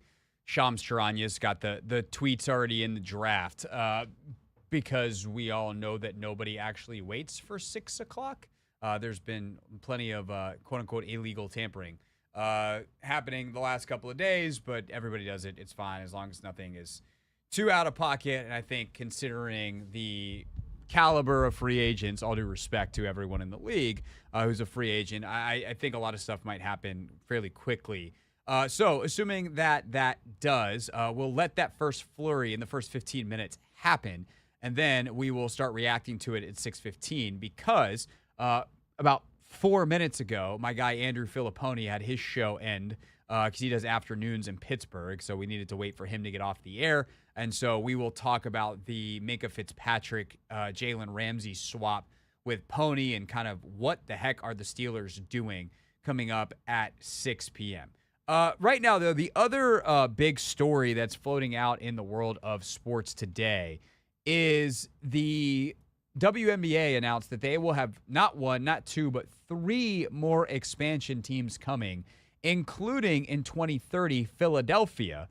And the reason I highlight Philadelphia, not just because that is the geographically closest team, but because Josh Harris is the owner there. All 3 teams will, like the Wizards are with the Mystics, be owned or co-owned by the current NBA owner. So in Philadelphia, the Sixers will be the brother team, if you will, adding a sister team to Josh Harris's portfolio. So now, on top of the Commanders, on top of the New Jersey Devils and the Sixers and the English Premier League team that he owns and all the other things that Josh Harris does, he will also have a WNBA team under his purview. And that's really exciting for the league. Philadelphia is a great sports town. It is a great women's sports town specifically, and it has not had the chance to have a women's sports professional team in a long time. I do believe back in the day they had a women's soccer team in one of the leagues that did not survive. But in the NWSL period of things, and especially since the NWSL turned into the behemoth that it has become, a genuine money-making enterprise that is successful, that has TV distribution, that is a real, like, bona fide big-time league, Philadelphia has not been a part of it, but has always been rumored in expansion talks. Detroit, which has a long WNBA history, and Cleveland are the other 2 teams. Cleveland has been hankering for a team and has been fairly supportive of various women's sports efforts over the years. Detroit is interesting because they had a WNBA team. The Detroit Shock was very, very good, in fact, back in the day. But this was kind of in a more struggle period of WNBA history. The investment was not there. And when you don't invest in things, you can't get any return on investment. And so despite the fact that Detroit is I think, well built to support a WNBA team, it is going to get one now and hasn't had one because the first time they had a team, they folded. This is not a new thing for the WNBA, by the way. Portland had a team very, very briefly, and ultimately they pulled that team. They are now going back to Portland. So the league is currently 12. It's currently 13 with Golden State. It was 12 coming into the season. 13 Golden State now added. The Valkyrie are selling out Chase Center every single night. And they're doing it without any real stars. It is one of the most bizarre rosters in the league. It is probably I've never heard of her roster in the league. It's a lot of international players. They were hoping to get a big free agent in the offseason. I think, namely, they were hoping that Kelsey Plum would sign there. And Kelsey chose L.A. in kind of a sign-and-trade deal where Jewel Lloyd went from Seattle to Las Vegas. Kelsey went over to L.A., and then Moore went back to Seattle. Actually, what really went to Seattle was the number 2 pick, which turned into Dominique Malunga, the 19-year-old French phenom. So, Golden State was hoping to get involved in that. They ultimately could not. They have made do and have actually played very, very good basketball this year. So I thought they were going to be terrible, which, fine. They're an expansion team. They're not supposed to be good, but they're right around 500, as the Mystics have surprisingly been, with the youngest roster in league history. And I think this is obviously it's a tremendously exciting time for the league. But it's also a terrifying time for the league because you have to get this stuff right. And this much expansion this quickly, I think, is challenging because how do you fill these rosters? There's clearly enough talent to go around. In fact, today there was kind of a surprising trade. Nilissa Smith, who's a former top 5 pick, got traded. She was with the Fever for the start of her career. She signed in Dallas in the offseason and got traded today to the Las Vegas Aces. The Aces then in turn cut Elizabeth Kitley, the former Virginia Tech star and teammate of Georgia Amore, who's now, of course, with the Mystics, missing the season with a torn ACL. But, Elizabeth Kitley is not a good, she's not, it's not oh my God, how could they cut Elizabeth Kitley? But, she's a WNBA player. And there's plenty of other players like that are, genuinely good enough to be one of the bottom 30 players in the WNBA that are kind of on that level, probably not really rotation players, or maybe could be back-end rotation players, but they're out of the league and don't have an opportunity because there aren't enough roster spots. It's a small roster league on top of being a small league. But my concern is, as these teams expand, is there enough top-end talent? And more so than that, can they find a way to make sure that if there's teams that are being built up, if you are the Washington Mystics and you have all of this young talent, are you just going to lose somebody in an expansion draft? Because that feels dirty. That feels crappy to me. I don't want to see an Aaliyah Edwards, a Shakira Austin, a Sonia Citron, a Kiki Iriafen, Georgia Amore. They have 3 picks next year, I believe, as well. 2 or 3 picks next year. In the first round, whoever those picks. I don't want the Mystics to have to make those kinds of tough decisions every single year from 2026 to 27, 28, 29, 30 as these new teams come in year after year. So I don't know how you avoid that unless you just say there's no expansion draft. We're not doing one. And teams can sign free agents. We'll give you better draft picks, however they want to do that. In the past, they have given the expansion teams the first pick outside of the lottery. So maybe you want to give the expansion team lottery odds and add them to the lottery. I think that's an interesting idea as a chance to get a star. Obviously, they will have cap space because they will have a literal blank roster. But making sure you manage the roster mechanics of this. And this is something, by the way, the great thing about this is the players should have a say here. The players are in the middle of CBA negotiations, and the CBA is going to be completely different because players are pretty dug in on certain things. The money is so different now than the last time they signed a CBA.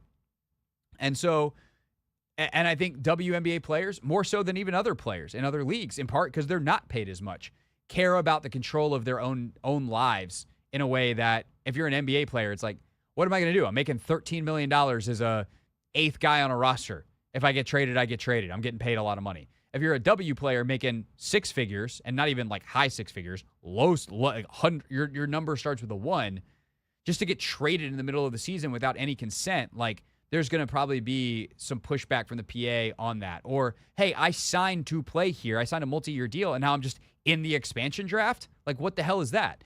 So that's something to watch for. But ultimately, like, the main point is, and I feel like I just did a bad job because I didn't celebrate this. This is another sign of how healthy the league is. This is a fantastic thing. They picked great markets. These ownership groups, I think, are going to be all in. And the league is in such a good spot that I think the investment and the competitive level is going to be really high. And I'm excited to see this league continue to grow and be what it should be, which is a premier sports league in America. And in many ways, it already is. It's the Hoffman Show. We're on the Team 980. We're always live as well on the free Odyssey app. And when we get back, Andrew Filipponi joins us, 93.7 The Fan in Pittsburgh, to talk about today's big NFL trade.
Final hour here on the Hoffman Show. Coming up in just a little bit, we will recap the initial flurry of NBA free agent news. Free agency is open as of now, so we'll let a couple things go down. We'll recap them. We'll give you what we think, et cetera, et cetera. Right now, though, it is time to welcome in our pal Andrew Filipponi, 93.7 The Fan in Pittsburgh, to figure what in the world is happening with his football team on a day that they traded for Jalen Ramsey, traded Minkah Fitzpatrick to Miami. They also got tight end Jonnu Smith back in return. Pony, first of all, hello, and thank you for doing this. I'm sure what has been a crazy day for you. Yeah, absolutely. It's one of those days where you see the breaking news and your immediate thought is, this can't be real. This has to be fake. I have to be getting duped. I have to be getting tricked because – look, I mean, there was a lot of speculation here that Jonnu Smith could be a Steeler and maybe even Jalen Ramsey, but nobody thought Minkah Fitzpatrick was going to get traded. I mean, of all the hypothetical stuff that gets put out there, whether it's from fans or aggregators or legitimate media, I mean, this wasn't even floated out there as a possibility. So when the first story broke that Ramsey was traded here, okay, wow, that's still a big deal. He's a former All-Pro and Super Bowl champion. But then when we found out it was Minkah going back to the Dolphins, that's kind of when all hell broke loose here, Craig. Well, that's the thing, right, Pony, is like because the way that Schefter reported it, where it's like, oh, the Steelers got Jalen Ramsey, like, okay, I'm interested. Like, you have my attention. Wait, they gave up Minkah? Like, how did you process that, like, in that, especially that, you know, whatever it was, 45-second to 2-minute window or however long it was when you thought that Jalen Ramsey was joining Minkah Fitzpatrick versus being traded for Minkah Fitzpatrick? Well, a few different ways. You know, Minkah Fitzpatrick was a very polarizing person here last season because over the course of 2 years, he went 25 games without forcing a turnover. And he really made his name with the Steelers when he was first traded over from the Dolphins because when they were without Ben Roethlisberger in 2019, he saved their season. Mike Tomlin would not have this run of consecutive non-losing seasons if Minkah Fitzpatrick didn't come here and make all kinds of game-changing plays his maiden voyage with the Steelers. So he got off to an incredible start. He made a fabulous first impression, and then they changed the way they used him. And he really played deep safety all last year. And it was fine when the Steelers were winning games, but when they started to lose games, there was a lot of frustration, not only from fans, but from Minkah himself, about how it was basically just the last line of defense. And so my personal thought is, I'm not saying this guy was George Pickens, Craig, but I do think they had a disgruntled player. And I don't think, even though he goes back to Miami where he had philosophical differences with Brian Flores,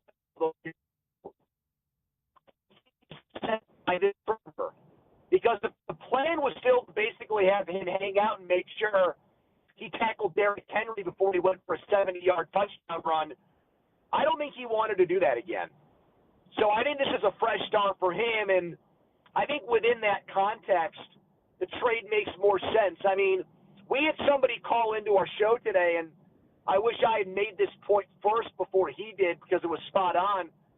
If they had used Minkah Fitzpatrick that way again this year, I mean, there's a good shot he would have either A, been forced to take a pay cut for 2026 or just been outright released because you don't pay a safety $20 million to basically play 25 yards off the line of scrimmage. No, that's a great point, and I think is really good context for those of us who follow along with the league, but maybe don't watch every single Steelers game with the intensity that you do. Andrew Filipponi with us here on the Hoffman Show, 93.7 The Fan in Pittsburgh.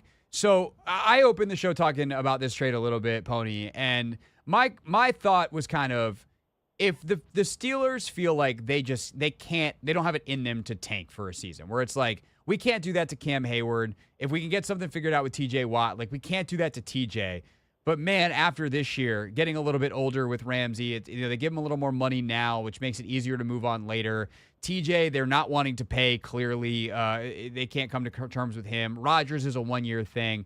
If their plan is to just suck in 2026 and they don't have the pride to just, slyly tell a reporter to the side that's the plan, I get it. Other than that, I have no idea what the long-term vision of the Steelers is. Do you? There isn't one because they don't believe in one. Mike Tomlin runs the team. He functions not as much as a general manager, but almost as much as he does a head coach. Now that Kevin Colbert is retired, their former GM, he basically, my understanding of things is, he tells Omar Khan, their GM, what he wants, and then it's up for Omar Khan to go out there and make those moves. So that is the GM-coach dynamic here, which I don't think everybody in the national media completely understands. And Tomlin is in his 20th year, not yet 20, but almost 20. He hasn't won a playoff game since 2016. He hasn't won the Super Bowl since 2008. He hasn't been to one since 2010. So he wants to win right now. And he doesn't believe in, let's go back a step to take two forward. Coaches don't think that way. And that's why I think the mistake they've made with the way they've set up their football organization is that I don't think they have somebody with enough power or clout inside the organization to take the more macro opinion of what's probably best big picture for the team. Because it's all about Tomlin and what he wants. And he never wants to be bad, even though it might in the long term be what's best. So to your point, that's why there's no down the road, this is how we're going to do things way of looking at it. I think outside of Pittsburgh, people got the wrong impression of the George Pickens trade. They didn't do that because, hey, let's give ourselves another chip for a quarterback in the 2026 draft. They made that trade because they legitimately thought it was addition by subtraction because of the headache that came with George Pickens, and they also knew that just wasn't going to fly with Aaron Rodgers as their quarterback. So they honestly believe, Craig, that they can compete for a Super Bowl with this team and that Aaron Rodgers gives them a chance to do it. I don't agree with them. They're a football team where guys are making millions of dollars to make this decision, and I'm just somebody who talks about them for a living. But I just think they're too close to the situation, and they're delusional about how good they are and where they stand within the NFL pecking order of teams. So last thing, Andrew, because I think your last point and the way you framed it is important. And this is something I've tried to be better and better at as my career goes. By and large, these are very smart people, and they don't want to be wrong because their jobs literally depend on them being right. I tend to agree with you as a person who also talks about football for a living that the Pittsburgh Steelers are, at best, a 10-win team this year. They're not a legit Super Bowl contender. That is not who Aaron Rodgers is as a quarterback, and their roster is too flawed in other ways. The thing is, after that, is there a path that they could kind of fight through whatever malaise they're in right now and somehow be good in a next phase for Mike Tomlin starting in 2026, or at least building in 26 to some competitiveness in 27, 28? Or is eventually it just going to be so much mediocrity that there is no denying it, and they're going to have to take a step back and ownership is going to have to move, whether it's tell Tomlin that's what they're doing or move on from Tomlin? Is there a path here? Well, I don't think Mike is opposed to using all the picks they have or some of the picks they've built up for the 2026 draft, which will be here, by the way, and moving up to get a quarterback in the first round this upcoming season for 2026.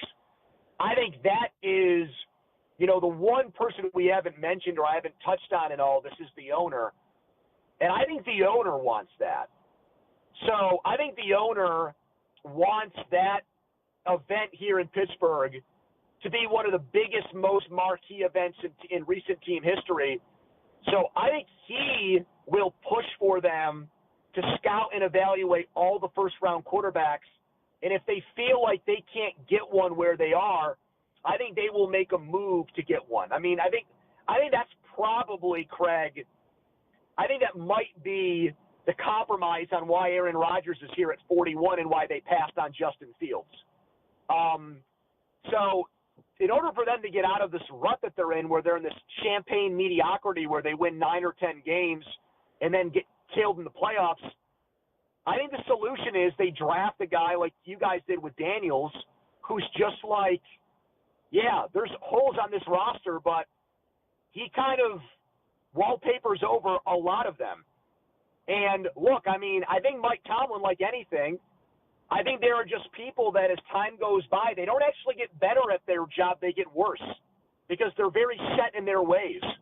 And I think he's that way. I don't think he's evolved well philosophically, especially on offense with the modern NFL and the post-Roethlisberger era. So I think the way that they fix this is to get a quarterback. But, man, if they win 10 or 11 games this year, it's going to make it harder for them to get to a spot where they draft a guy who they can immediately play in 2026.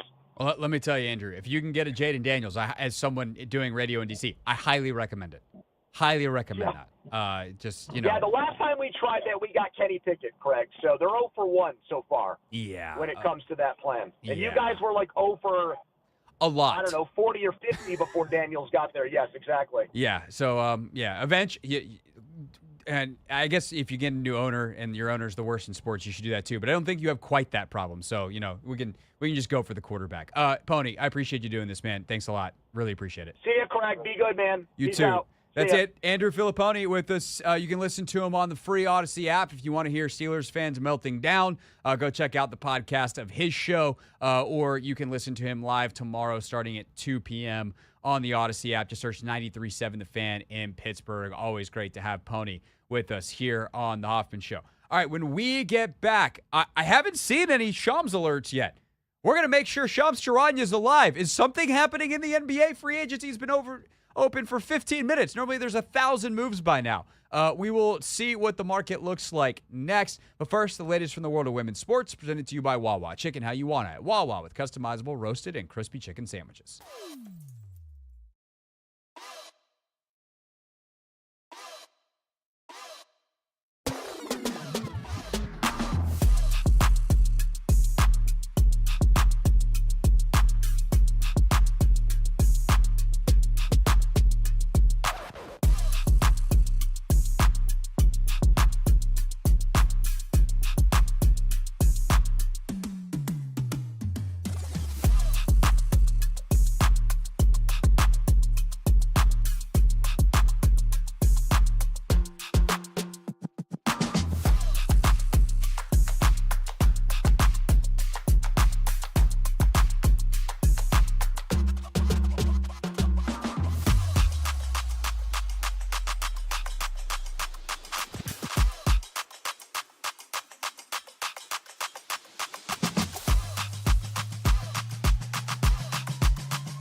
All right, live coverage of NBA free agency for pretty much the rest of the show here on the Team at 980.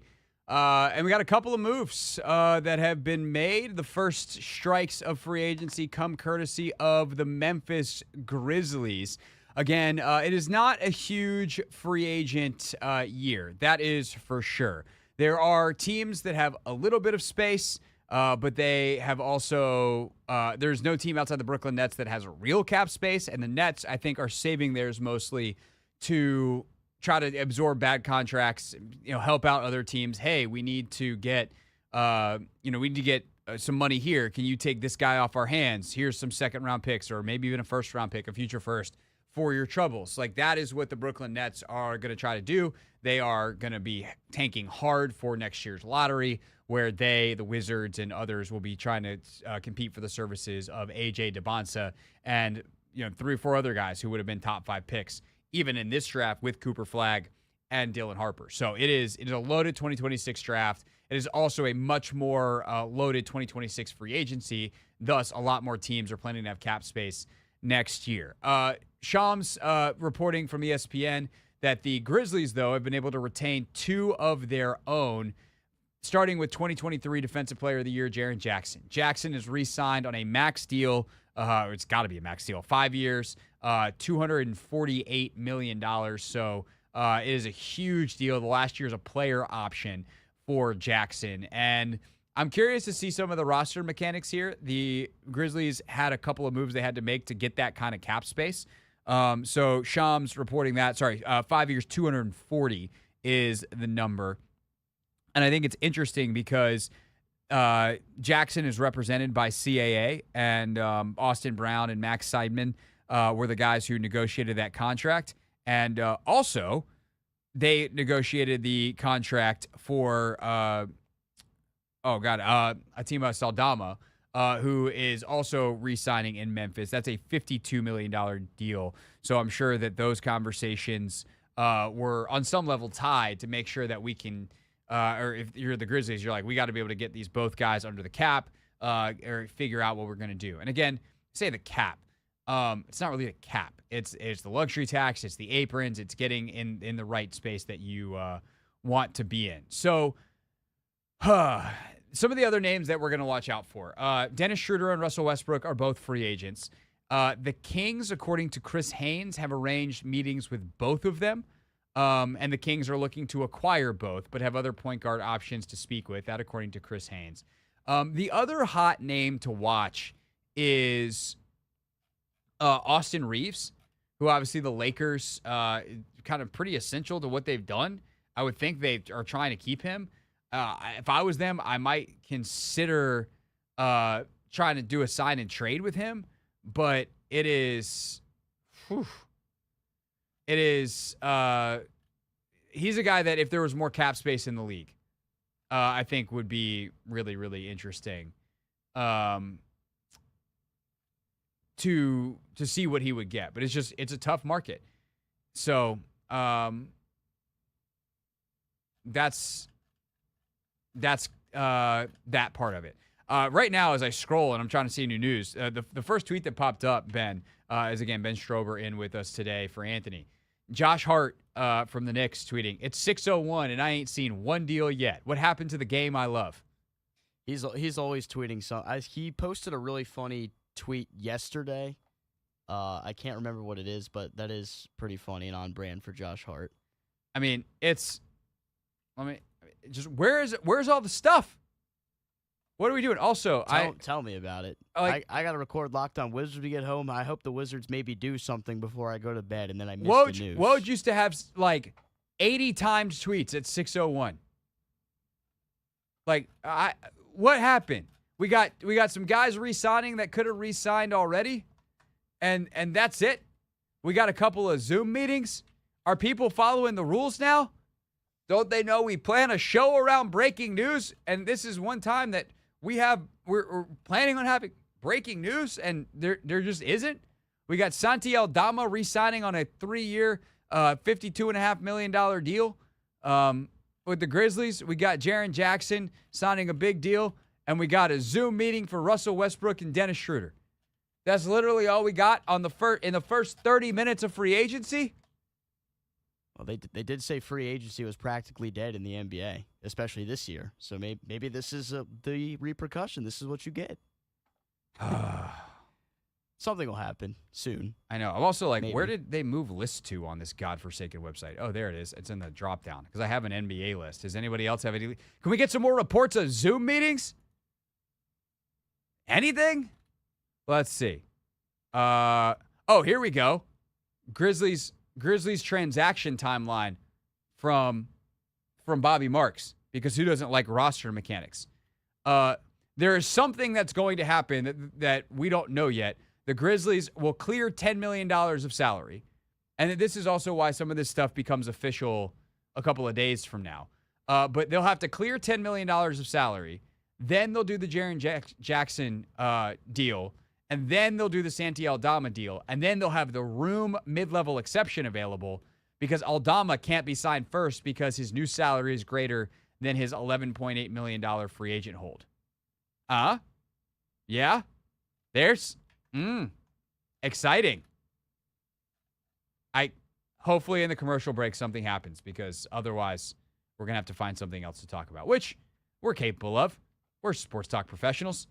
But hey, NBA free agency starting during the show. This will be fun. Hasn't been very fun yet. We'll see if it gets more fun next on the Hoffman Show.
Hoffman Show. We're on the Team 980, always live as well on the free Odyssey app. We're streaming live on YouTube too at the Team 980. NBA free agency open, and we got a little action. We got our first big one. And I realize that I'm going to say a name, and you're going to be like, that's a big one. But considering the team he's going to, considering the team he's leaving, and considering that there just aren't a lot of big names in NBA free agency this year, this is a pretty significant move. Free agent forward, this is according to Shams Charania, ESPN, free agent forward Dorian Finney-Smith has agreed to a 4-year, $53 million deal with the Houston Rockets, sources tell ESPN.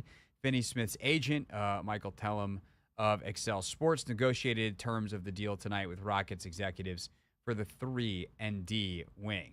So this is a guy that the Lakers acquired who had played with Luka Doncic as well. And he is a really, really solid 3-and-D player.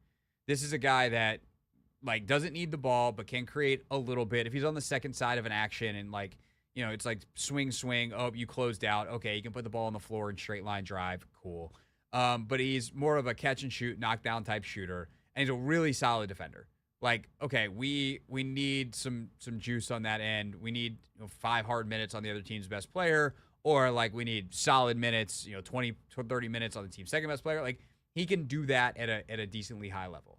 And players like that are so valuable to contenders because, one, you play them and they're good and they fit with anybody. They fit with an Alperen Şengün post-centered offense. They fit with a Kevin Durant. If a guy helps and I need to drive and kick centered offense, there's just a pick and roll. He'll move. He can do everything. And defensively, he can support those guys. He also can be a trade chip. If he's on a good contract, you need to flip him for someone else. You need to get another playmaker. Every team can use someone like Dorian Finney-Smith. And so for him to go to the Rockets on, what is 4 for 53?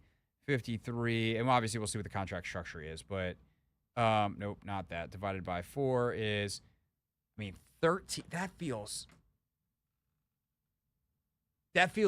like such a ridiculously good deal for Houston. That's mid-level type of stuff. And I guess this is also the thing. I think if Dorian Finney-Smith is a free agent next offseason, he makes $18 million a year. There's no one that could give him $18 million.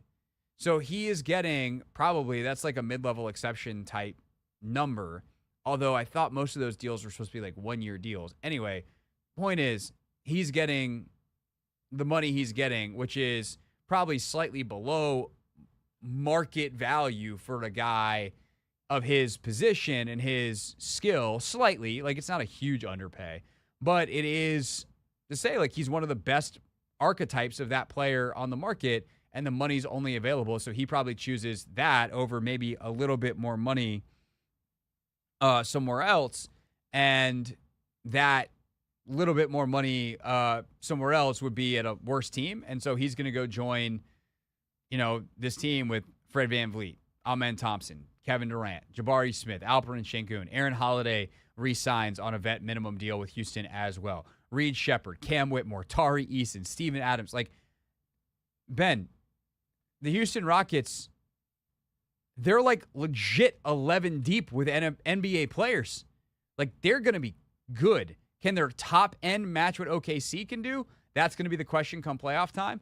But they have, in a league that just showed that having depth is super important, they are deep as well as good. Yeah, and this almost makes it a null point that you deal off Jalen Green, one of the young, talented pieces for this Rockets team. I think a lot of people were saying, is it really worth giving up on him and sending him to Phoenix, part of that trade, and also giving up the 10th overall pick? It seems like a large cost to get a 37-year-old KD. But the point you bring up right here, now that they are a team that's 11 deep, especially bringing in Finney-Smith here, I think they're a team that's going to compete with the best of them in a really stacked Western Conference. I think it's just going to depend on how they mesh together and can guys stay healthy throughout the entire year. That's always the biggest thing when you're trying to go up against a team that's a defending champion, the Oklahoma City Thunder, and what they'll bring to the table for years to come. Yeah, for sure. And Green. The thing is with Green too, and like it was so funny. I had a comment on YouTube the other day on some of our Jordan Poole trade coverage, and people are like, and someone was like, people care too much about contracts, and it's like, huh? Like that's the league. Is you can only keep so many guys, and so if you're not going to be able to keep someone, can you flip them for a better asset for you that fits your timeline? For the Rockets, the timeline is more of win now, and so while yes, in 4 years, Jalen Green will be a better player than Kevin Durant. Because Kevin Durant will probably be out of the league in 4 years. He's 37. Not that I'm kicking him out, and Kevin Durant will hoop for the rest of his life because that's how he's wired. Like, they've got to pay Jalen Green, and now they don't. They don't have to make that decision. It's like, we're going to pay Kevin Durant for 2 years. We're hopefully going to get 2 years of championship-level contention. Hopefully we win a title, and then we'll figure out our future around Alperen Şengün from there. But if Alperen Şengün's an NBA champion, then more guys are going to want to play in a market that has actually been pretty good at attracting star players over the years, like guys like Houston. And so there's no state tax in Texas. Houston's a city that apparently a lot of NBA players like to live in. So we'll see what they do. But I think this is just it just continues an excellent offseason. Houston was a team that was frustrating me last year because I was like, you guys keep winning, but I don't know that I love what you're doing.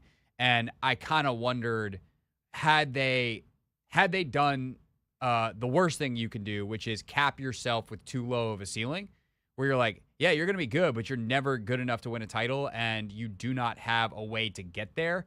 I think that by giving up 10, giving up Jalen Green, creating a little bit the space that they have to sign a guy like Finney Smith. And then obviously the big one is they get Durant back in that trade.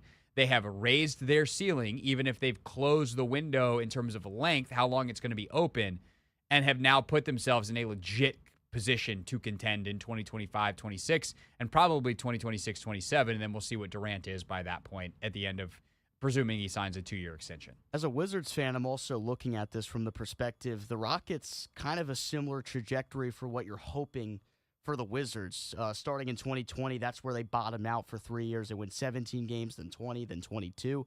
And then kind of in that fourth year, which we're hoping to see in 2026 for the Wizards, they went 500 that year. You're hoping maybe the Wizards take a leap that year. Maybe they start to compete a little more, flirt with a play-in. And then the year after that is the major leap. You win 11 more games, win over 50 games for the first time in a 7-year span for this Rockets team. And now that the window is what it is, they have gone all in to try to win right now. And as you mentioned right here, maybe it does close the window a little earlier than it could have been if they played their cards a little bit differently. But I think given who they have on the roster right now and who they have to go up against in the West, I think the move makes perfect sense, and they have to win really in the next couple of years. And the thing is, like, you have to get the best player piece right. And for them, they found Alperen Şengün. And I don't think when he was drafted, Alperen Şengün was like, oh, that could be the best player on a championship team. And, if you want to say that Durant's going to be the best player, like, that's perfectly fine. Şengün, he averaged 19. He didn't average 25 a game last year, but this is a guy that did 2 years ago as a 21-year-old average 21 per game, but he made his first All-Star team last year, and he's just like a bona fide good player. He's also only playing 31 minutes a night because they're deep enough to get away with that. And like that's the kind of cool thing for the NBA right now or not the cool thing. The important thing for the NBA right now is you have to be deep enough that your stars are ready to do battle in May and June. Otherwise, like if you're good enough that we can play really hard and get to the playoffs, but then everyone else starts playing really hard and their stars play more minutes, like you can't just rely on that depth. You need some of it for the first 2 rounds of the playoffs, but eventually, like your top end guys got to go. But what I do think is happening is the line for how good the best player has never been lower in the NBA, which is always like an NBA truism. I think for me. I was always like, you got to have one of like the best 7 guys in the league.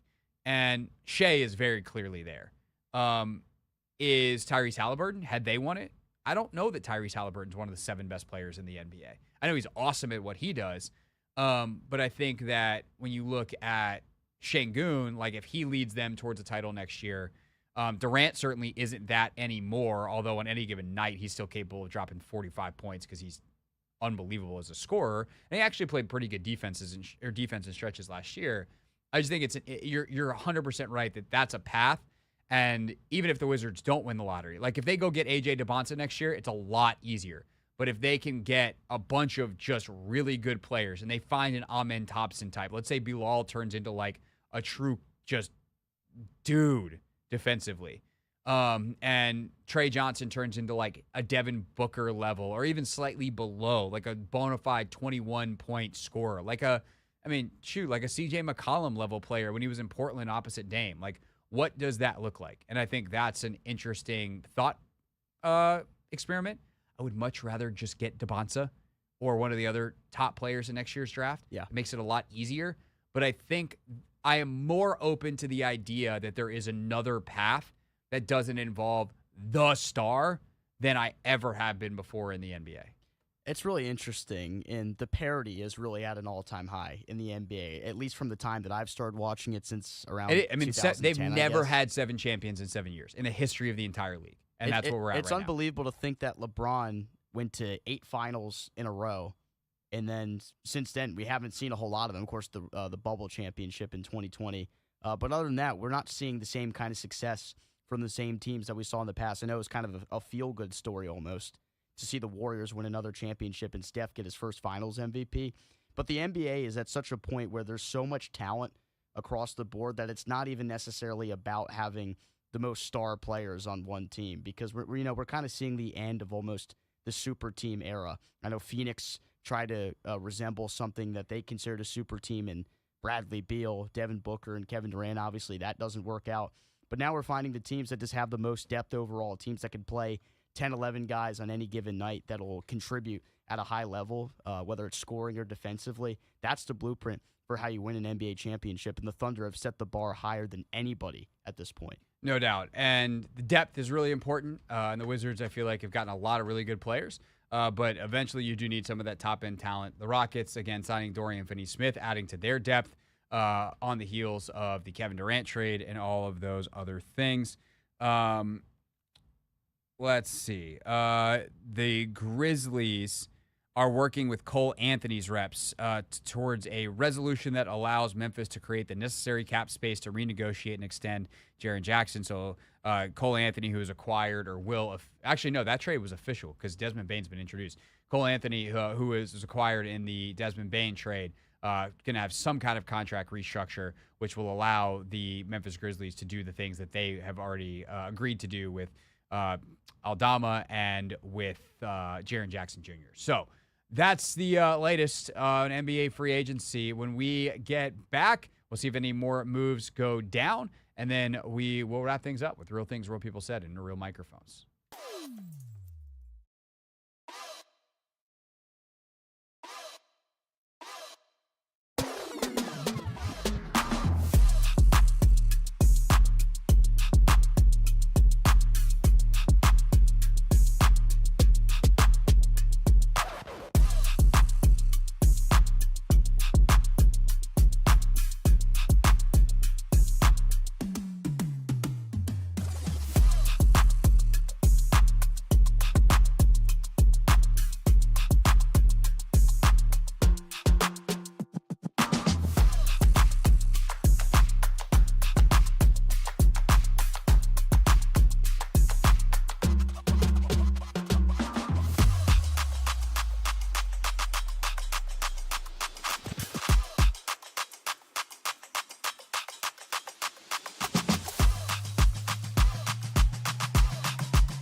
It's the Hoffman Show. We're on the Team 980, always live as well on the free Odyssey app, streaming live on YouTube too, at the Team 980. All right. If you missed anything today, Andrew Filipponi, great at 6 o'clock on the Steelers trade. I opened the show talking about that as well. Talked about the WNBA's expansion at 5:45. Had chats this weekend with Tre Johnson and Will Riley. We aired those at 5:30. So all over the show on the Rewind and all over the podcast. Just search the Hoffman Show wherever you get your podcast. We got your sports coverage, everything you need to know here on a Monday. Tomorrow on the show, more reaction to NBA free agency. Other than that, I have no idea what we're doing tomorrow. We are officially in, I don't know, season. There's a couple things I've been kicking around. I do want to talk. We didn't get a chance to do it last week. And so whether we do it Tuesday or Wednesday, I do want to talk about the Ace Bailey situation more and like really talk about like what would it look like if the NBA got rid of the draft and like didn't make young people who are supremely talented go to random cities based off who lost the most basketball games and some ping pong balls, if they had any actual say. What could that look like? I did float an idea by someone this weekend in the league, and they were like, huh, I don't hate that. So I do have an idea on this. I think it gets a little complicated, but we can talk about that either tomorrow or Wednesday, depending on how much news there is around NBA free agency. All right. That said, though, as we wrap up the show here on a Monday, first of all, Ben, how'd you like your first day on the show? Good time. Good time as always. Producing really any show. I always have a blast doing these things, but it was good to get a new experience here with you today. And obviously, you're a basketball guy. I'm a guy who's had to become well-versed talking hoops, Washington Wizards over the past couple weeks. So it's good to finally have someone that actually wants to talk Wizards with me other than Linnell. Yeah, well, I have no comment on that. I have no, just kidding, Linnell. We love talking Wizards with you. No, I'm glad you enjoyed it, and we got the rest of the week to do that. So we will continue to do that, and then Anthony will return from France next week. France and Spain will spend the whole week talking about Anthony's vacation. The rest of the show is spent on real things. Key substitution here. Real things. We're not going to be sucked this year. Real people. 5-11, not very good. Said into real microphones. You know, the culture is actually damn good. All right. We've been sitting on this one for a while. My buddy Jeff Kirkchin, if you're like, Kirkchin? Yeah, that Kirkchin. The son of Tim Kirkchin, he and his dad, Tim, have a podcast. And this story is like why this segment exists. So from the Father and Son Kirkchin podcast here, Jeff took a flight on Southwest Airlines. And if you know Southwest Airlines, you know assigned seats. You just get to sit wherever you want. And Jeff sat next to a lady who was a genius. For those who don't know, it's pick your own seat based upon your boarding number, right? I'm in the window. A woman is in the aisle seat. She's an Indian woman, right? And right as we board, she pops open a Tupperware container with Indian food. And Dad, listen, like, I grew up with a lot of Indian friends. I've been over to their houses. I enjoy their parents' cooking. But Indian food has a very specific, strong smell. And people walk by. I'm not kidding, Dad. There was one empty seat on this flight, and it ended up between me and this woman, right? Because as soon as they close the boarding door and they say, we have loaded, everybody's in their seats, let's get going. She turns. She hasn't said a word to me. She turns and looks at me and says, works every time. Closes it and puts it back in her bag. She scared someone off with the smell of Indian food. She was just sitting there eating a little bit here and there, and she looks at me and goes, works every time. Dad, she must have been 65, 70 years old, and like she knew, and she did it on purpose, and now of all of the seats on the plane, only one empty one, and it was the one next to us. That is genius. That is genius. Ben, do you have have you had Indian food? Are you fond of Indian food? I love Indian food. Indian food is amazing. And there's so much good Indian food in D.C. We are very, very lucky. I was actually having this conversation with Tre Johnson. Like, I hit stop on the recording on Saturday when I was there. And I go, Tre, the museums are cool, bro. But the food scene is where you're going to learn about the city. Like, any food that you want, some of the best of it's here in D.C. And Indian food is right there at the top of the list. Some of the best Indian food in America is in Washington, D.C. I love Indian food. It is also pungent, and it's not the smell that I would necessarily first pick to sit next to on a plane. That woman is a genius. Are you a Southwest person, Ben? I don't know how often I've only really flown Southwest when I would fly with Maryland baseball because that was just what they would fly, and I'm usually a United guy. Yeah, I've been an American Airlines guy because their flight, you can fly anywhere in the country out of DCA, so that's nice. We took a flight. So since I met my wife, we have flown on Southwest Airlines one time. And we had to fly out of BWI, which automatically stunk because we had to drive to BWI as people who lived in the city. Now, for you in Gaithersburg, I mean, you might be your local airport, BWI. Nothing wrong with BWI. It's just farther for us. And we were like, we're never doing this again. Never, ever. She would rather pay a stupid amount more money than fly on Southwest. Just not. Some people, it's great. It's like kind of a fun airline. I don't want to have fun on planes. I want to get there. It should at least be enjoyable, though. Yeah, like enjoyable is different than like I'm here to have fun. I'm here to get somewhere where I'm going to have fun. So if that's your thing, go for it. I'm not anti-Southwest Airlines, just not my personal preference. Anyway, that's our show. We'll be back tomorrow here on the Team 9-8.